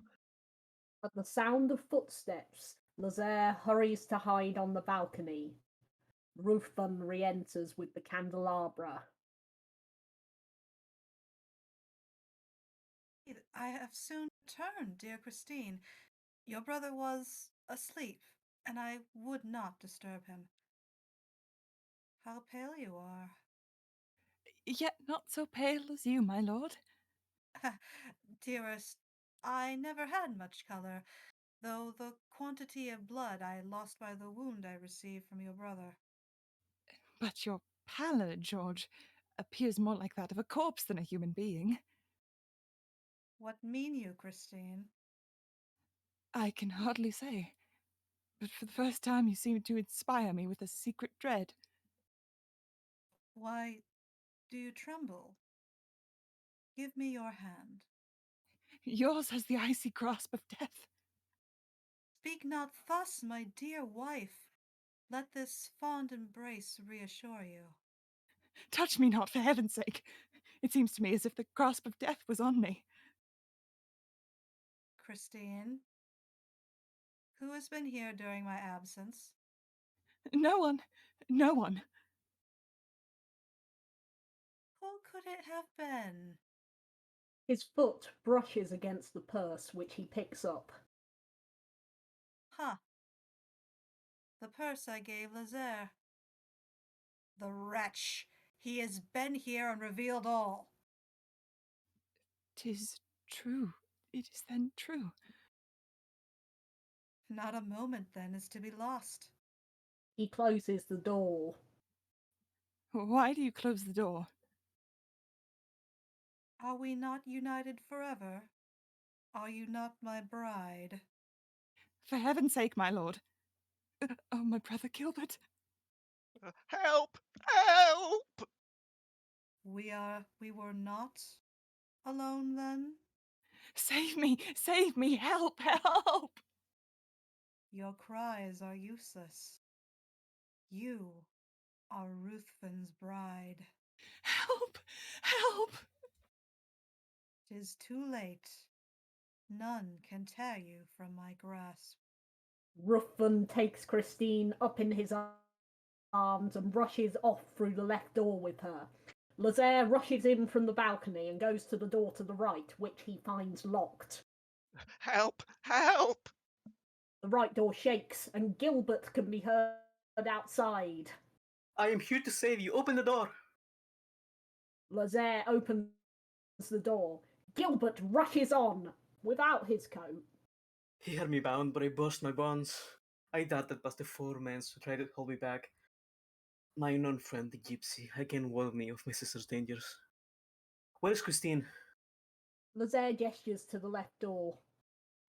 There, with... Oh! A piercing scream is heard.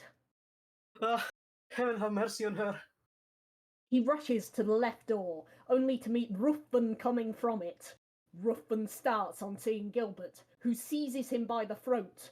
A mortal struggle ensues, in which they approach the window. Perish. So be it then. Willingly, so that I destroy the fiend. They struggle again. Ruthven is about to throw Gilbert out of the window, but Gilbert regains his feet and precipitates Ruthven out of the window. He then rushes to the left door. Christine, my dear sister. He exits through the door.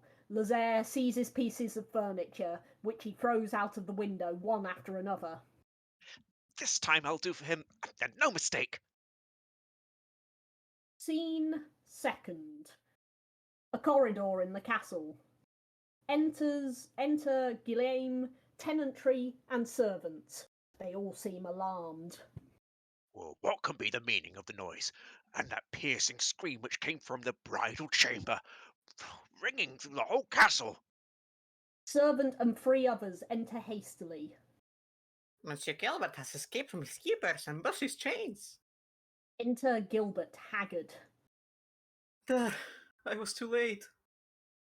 The servants advance towards him. Touch me not on your life.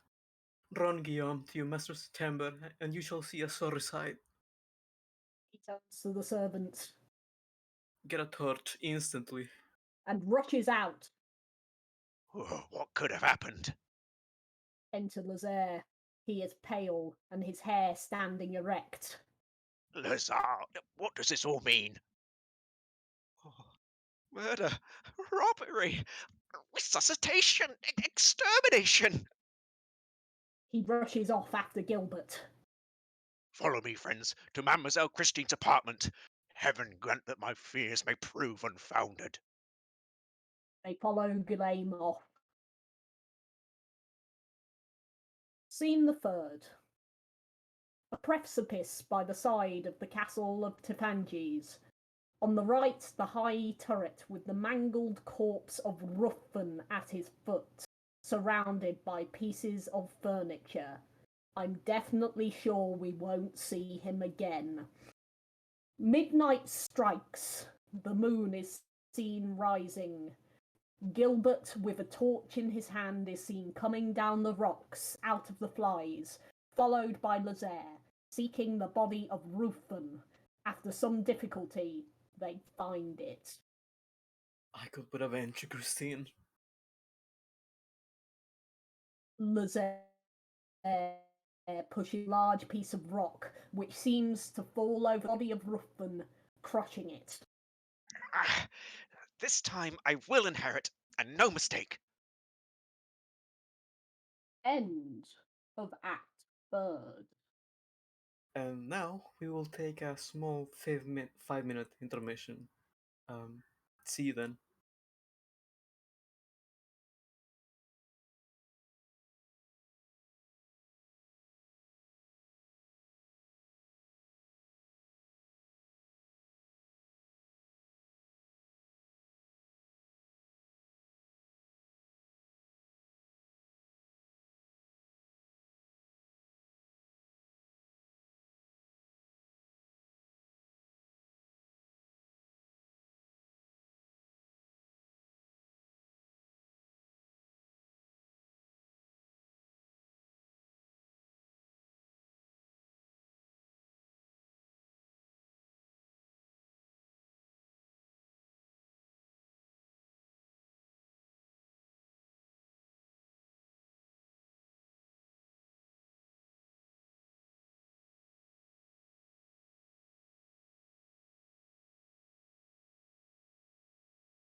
Act 4. Scene first. A boudoir looking onto a terrace, with a view of the Bay of Naples. Antonia is seen seated on the terrace, looking towards the sea. Lazaire is to her left, looking through a telescope. The unknown, henceforth known as Ziska, stands behind and steadfastly gazes at Antonia. Ah, there, mademoiselle. The passengers are landing from the vessel we first saw, but as a speck on the horizon this morning, and the other is standing for the harbour. I'd lay something handsome that Monsieur Gilbert is in one of them. His letter said he would arrive today. Then doubtless he will not fail to keep his word.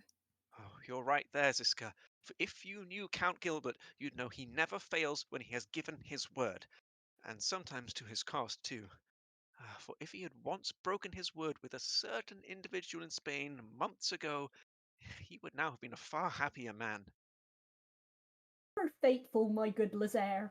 I shall not forget to mention to Gilbert on his arrival how I am indebted to you for the comfortable abode I found ready for me there.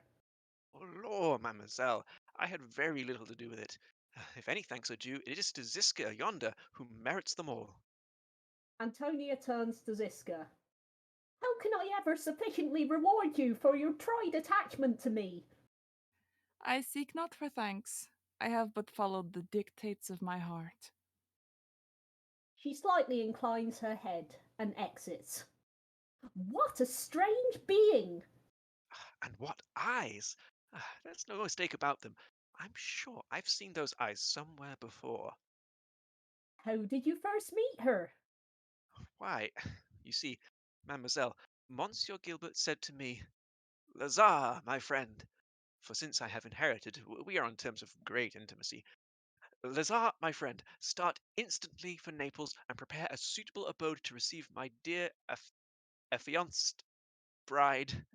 According, therefore, for Naples I started, and on arriving here I saw this little villa situated on a rock overlooking the bay, which I thought was just the thing, and so, therefore, I settled on it at once. This done, Ziska suddenly appeared and informed me that she had served the former tenants.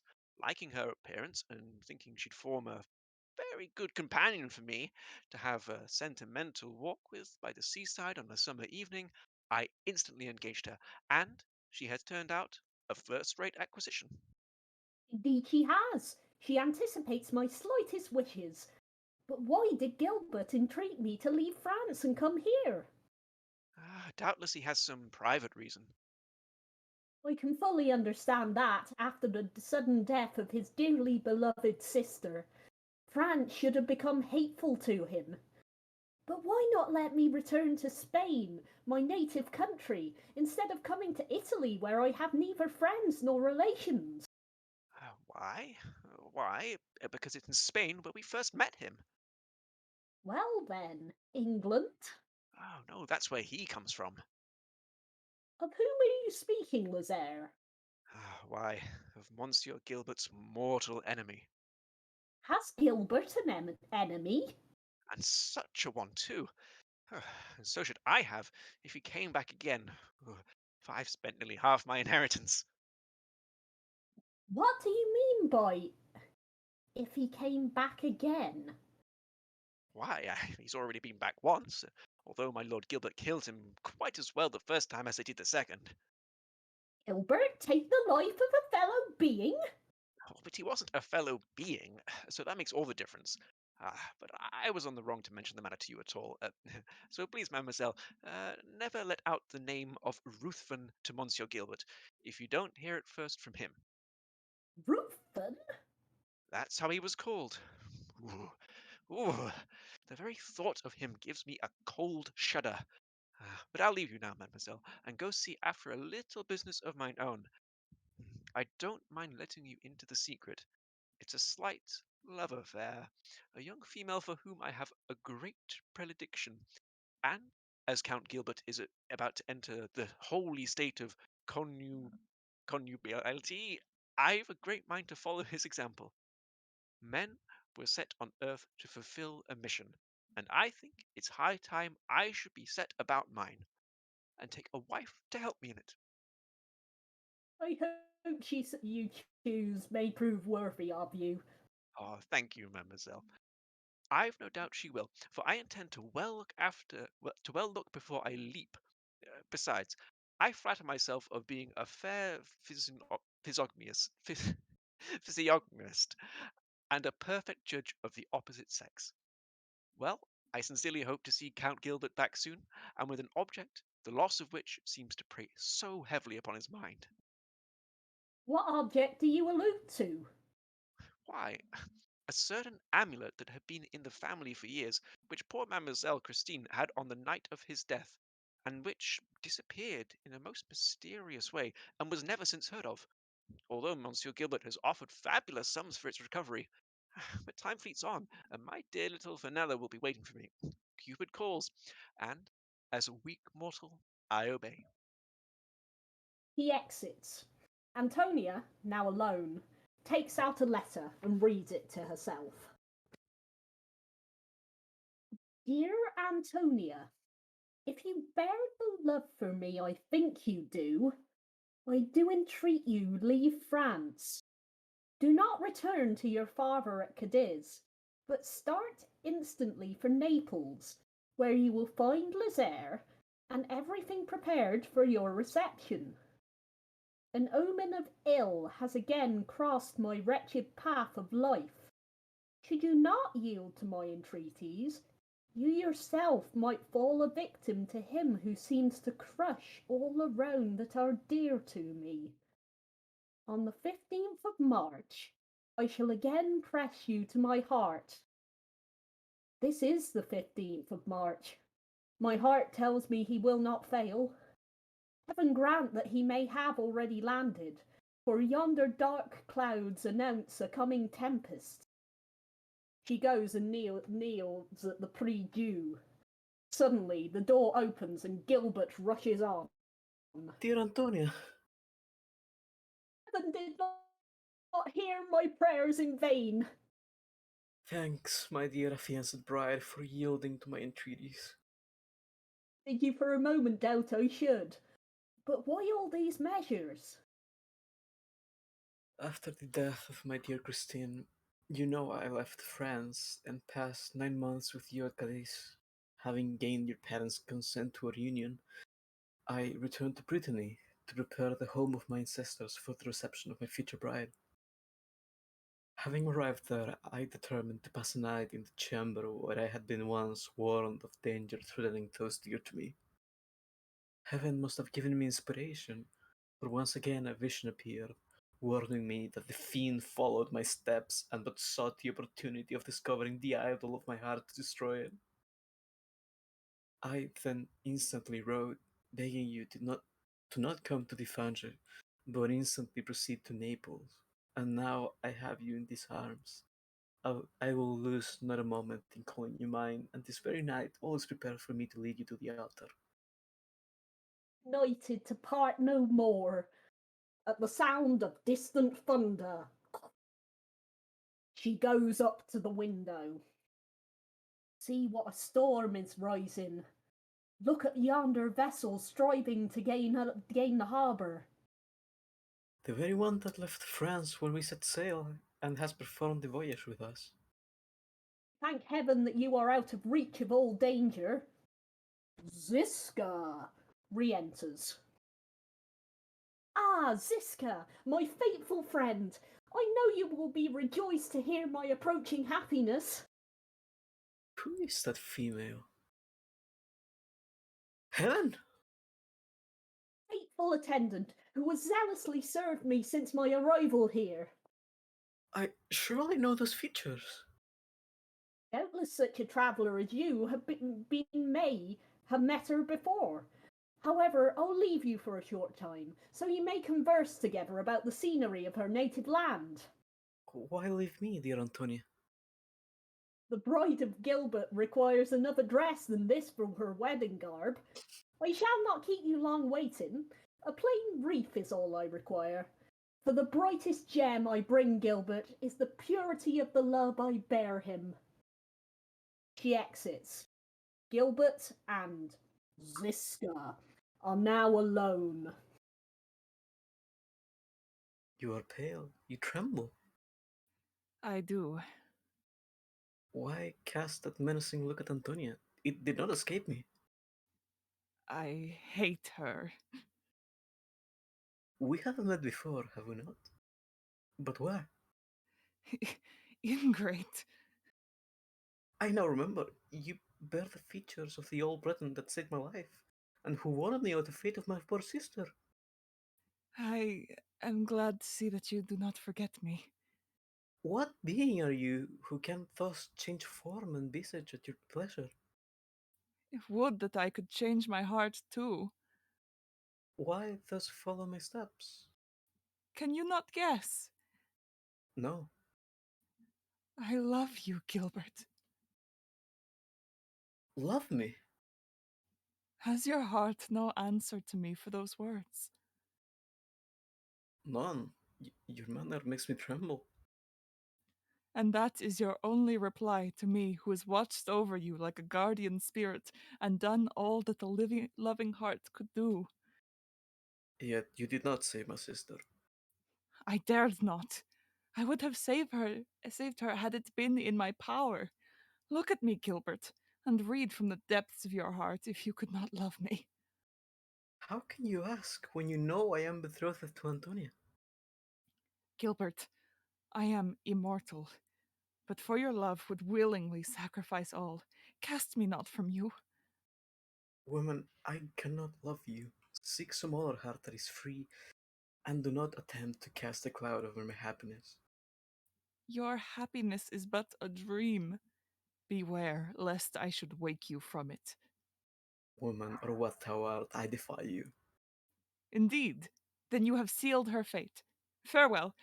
You will remember me when I am no longer here to shield those you hold dear. Gilbert, your dream of happiness is at an end. Let destiny take its course. She exits. Outside, the storm grows louder. What dreadful words are those? Antonia! Antonia! The elements seem combined to announce some dreadful danger near at hand. Antonia! I will seek her, and she shall not live for an instant. He exits. Enter Lazaire and several fishermen. The vessel has struck on the rocks and is going to pieces.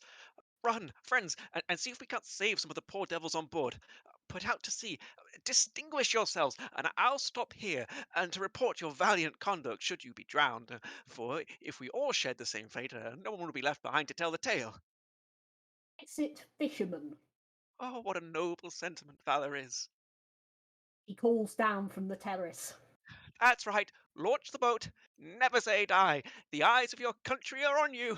I shouldn't mind saving one or two myself, if there was no chance of me becoming food for the fishes. Oh, there's a poor devil padding about at the bottom of the terrace. He throws out a rope. All right. He bites.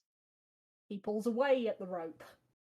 What a fine thing it is to feel oneself doing a noble action and saving a fellow creature's life. Steady, steady, my friend, steady. Ruth appears outside the terrace, clinging to the rope. Upon recognizing him, Lazaire screams out and pushes him back into the sea. Help! Murder! Oh, Santa Maria, murder! He retreats to the corner on his knees. Gilbert rushes in. What is the matter? Speak, Lazar, speak! You're lost. I've seen him. Him? Who? Bogey. Old Nick, my lord. Ruthven? Impossible! Oh, not at all impossible. I've seen him, as I see you now. Oh, I think I ought to know him. I've seen his cadaverous face quite often enough in my dreams. I, like a great ass as I am, wanted to do an heroic action and save a fellow being's life, and he was the object I fished up. Oh, what a bite! But you must be sure, when I saw who it was, I pushed him back into the sea. However, no matter, he's sure to come up again. Santa Maria! Oh, what will become of us? I can plainly see all our latter ends before us. She was right. The dream of happiness has passed, indeed. Leave me. Oh, most willingly. I only wish I could find a place to hide myself out of his way. I wouldn't mind the bottom of the crater of Vesuvius, only I'm afraid it would be too hot to hold me. I wonder what's the matter with my teeth. They keep chattering against each other and won't keep quiet. Oh, I'm sure I'll bite off the top of my tongue in a minute. Oh, Santa Maria, where shall I be this time tomorrow? No doubt a piteously mangled object. He exits. He shall take my life, ere he harms her. He prepares to rush off, but Ziska enters.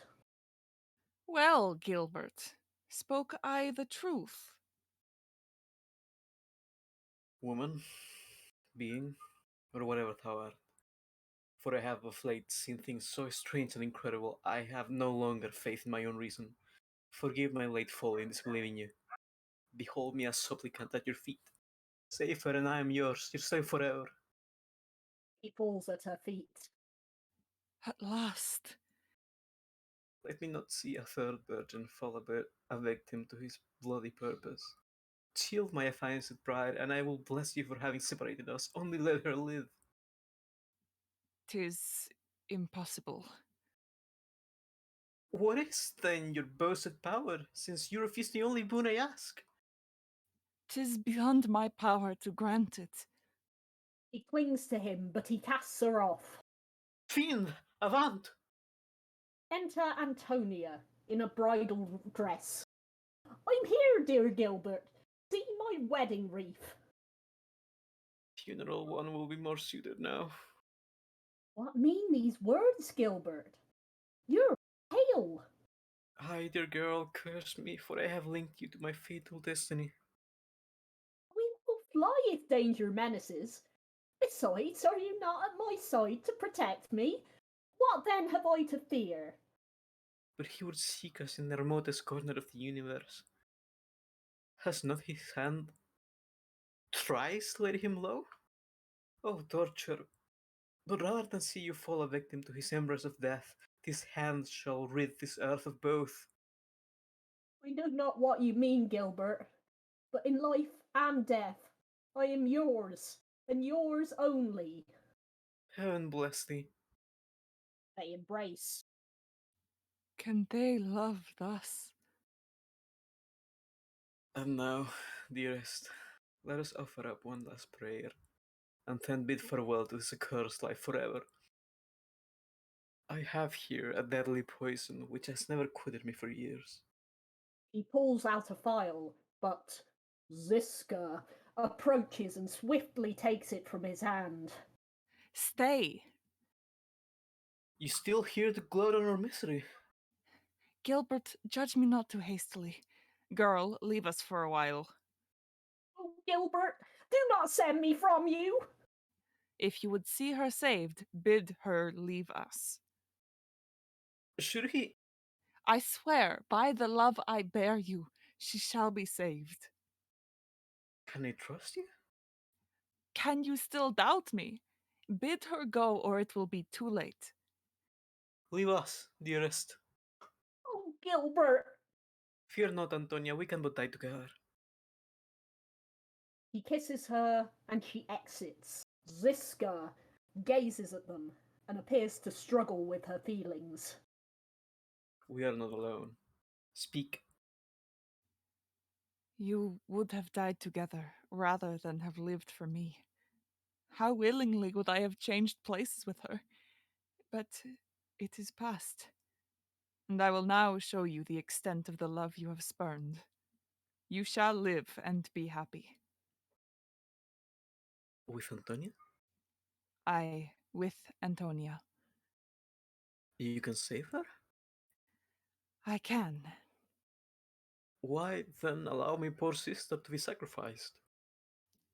I had not then the power I now have. What means can be employed to preserve Antonia? The only safeguard against the fiend Ruthven is to possess an amulet, a cross worn by one of his former victims. Behold it. My sister's long lost amulet. On the night of her death, I stealthily snatched it from her corpse.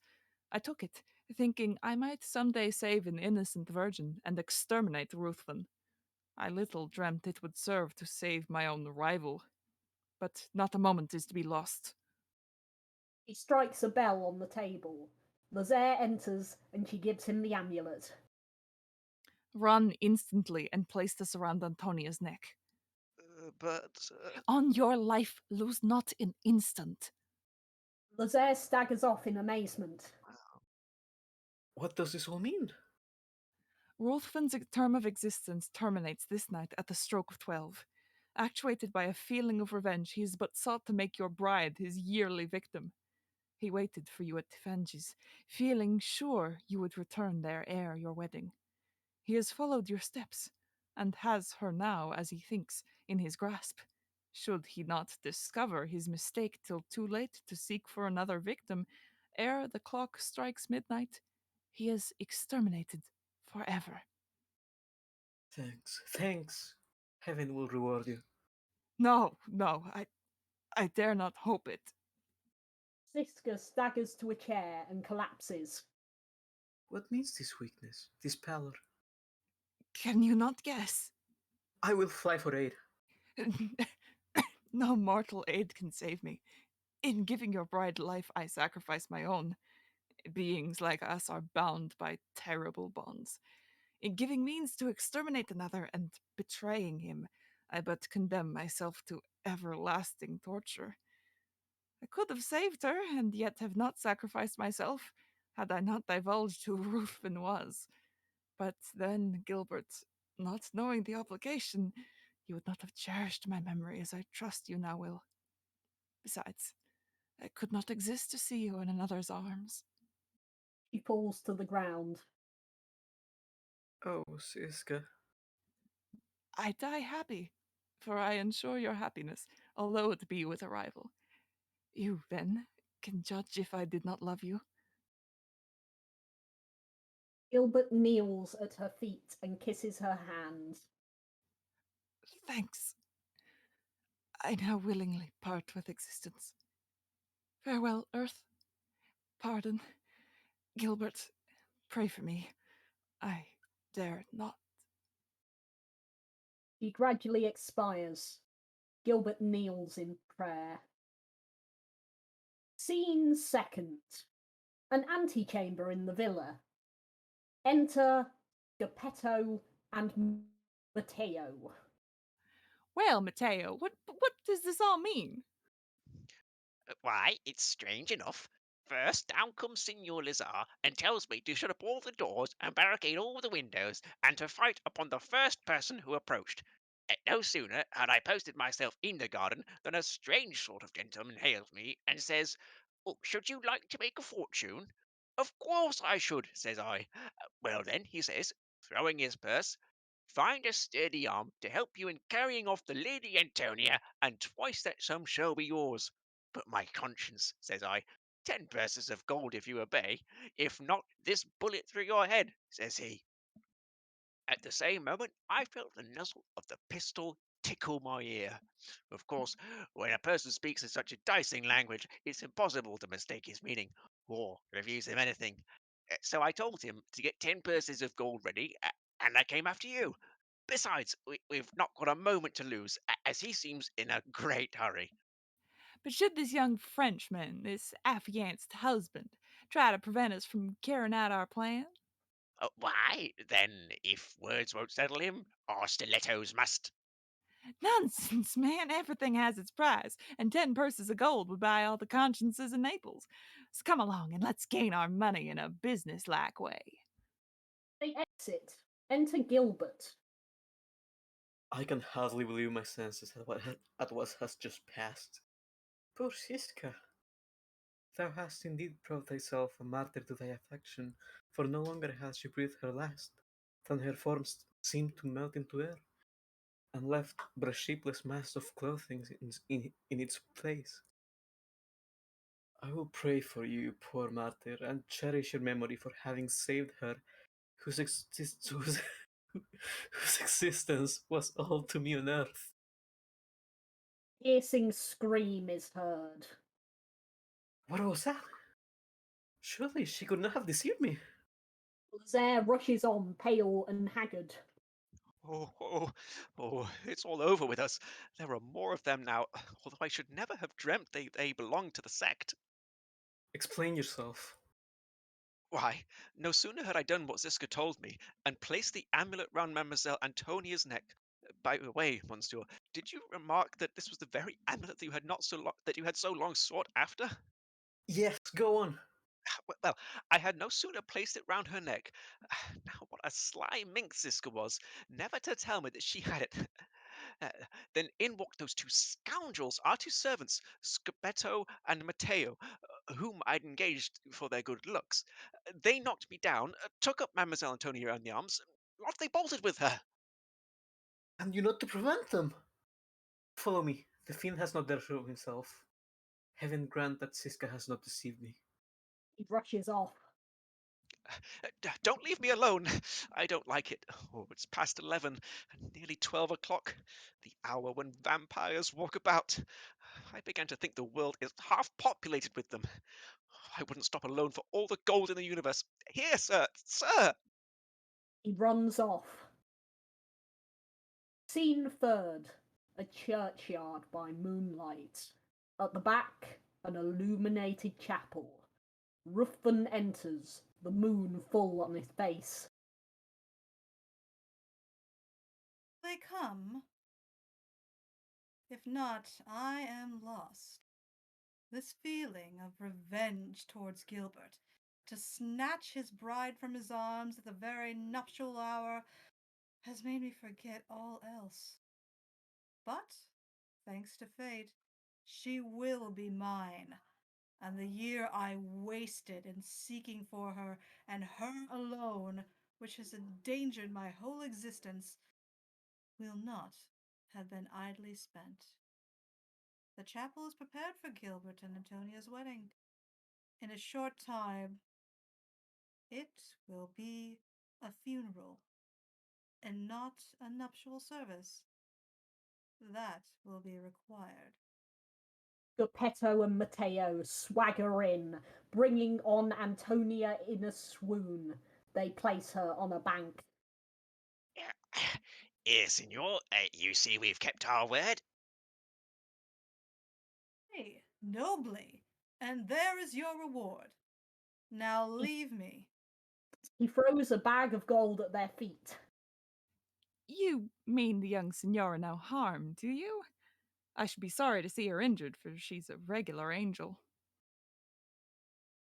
Leave me, I say! They shrink off, alarmed. And now, Gilbert, we are quits. Your unknown protector cannot shield her from my fury. She is mine.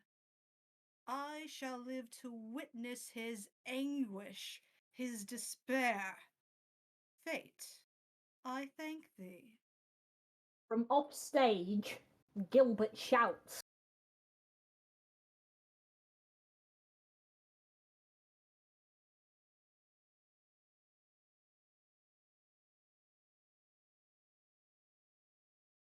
Antonia!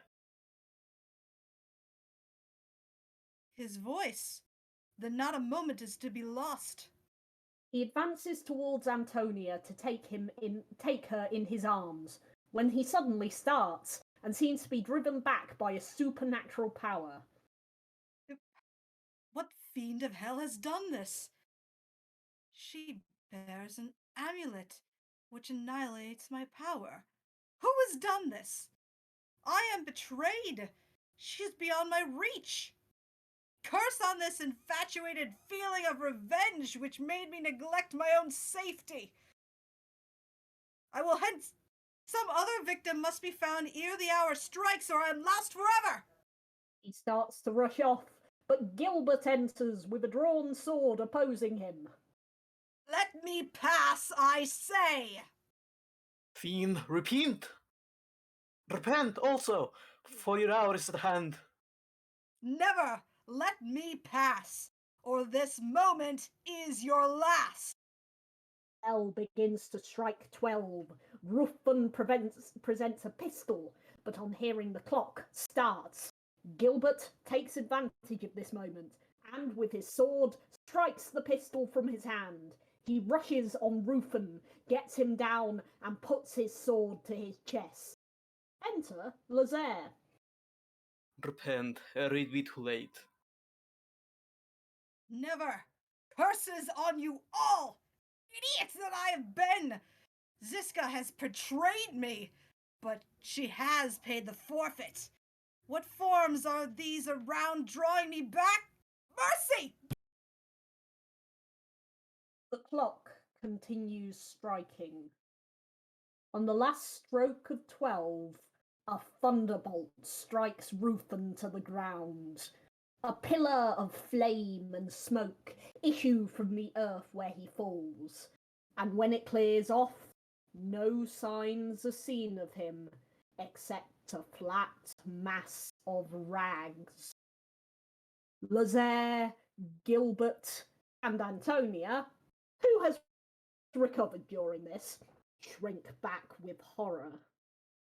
The chapel disappears, revealing the heavens, in which is seen Christine and Joanna, clad in white, with their arms extended towards Ziska, who, in the act of prayer, is seen gradually ascending towards them, illuminated by celestial rays.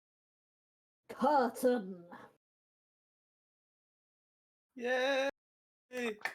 Ooh. Clap, clap, clap, clap. Awesome. Oh, I guess this stonks are up. Nice. Yeah, Yeah. her soul was saved. Her soul was saved.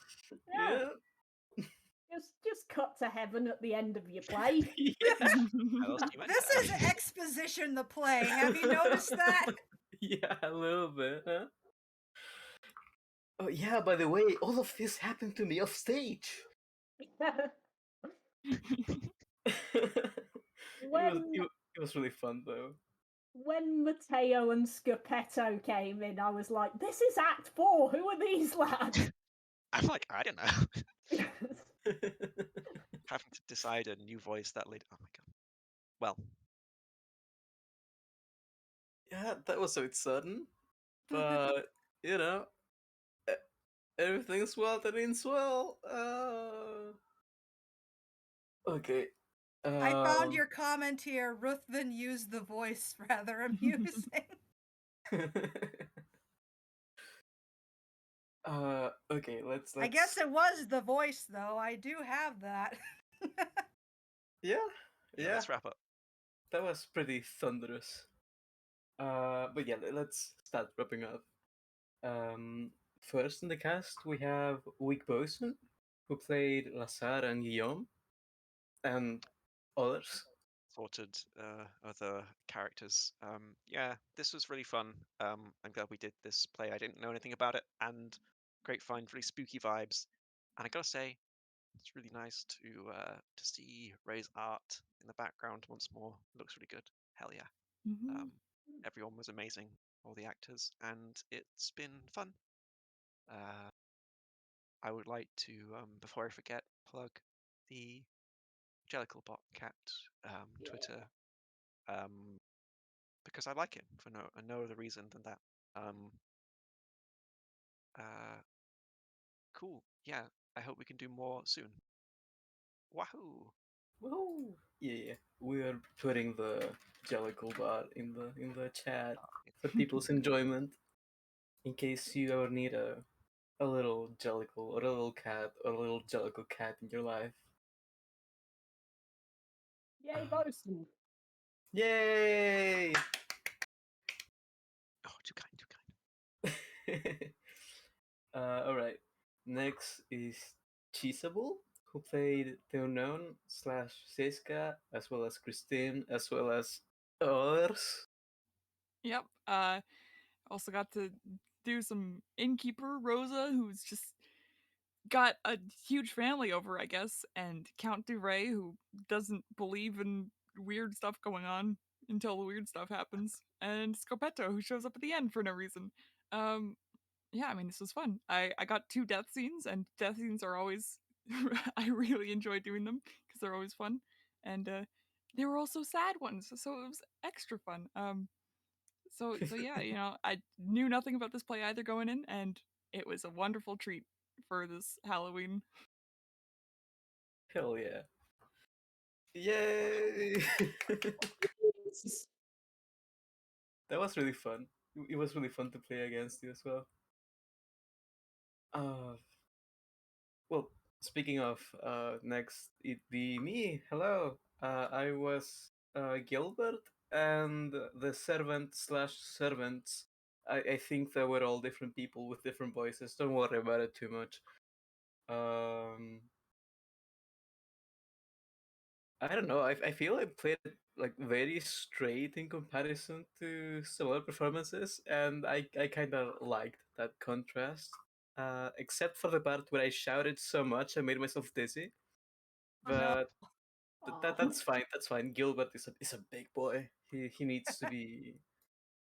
So many of his lines have exclamation marks. Like most of them, like pretty much all of them. It was very fun. Thank you so much, everyone. Everyone watching, everyone who played with us, and Ray as well, our host, and also the one who edited the script to be much cleaner and less yikes, I believe.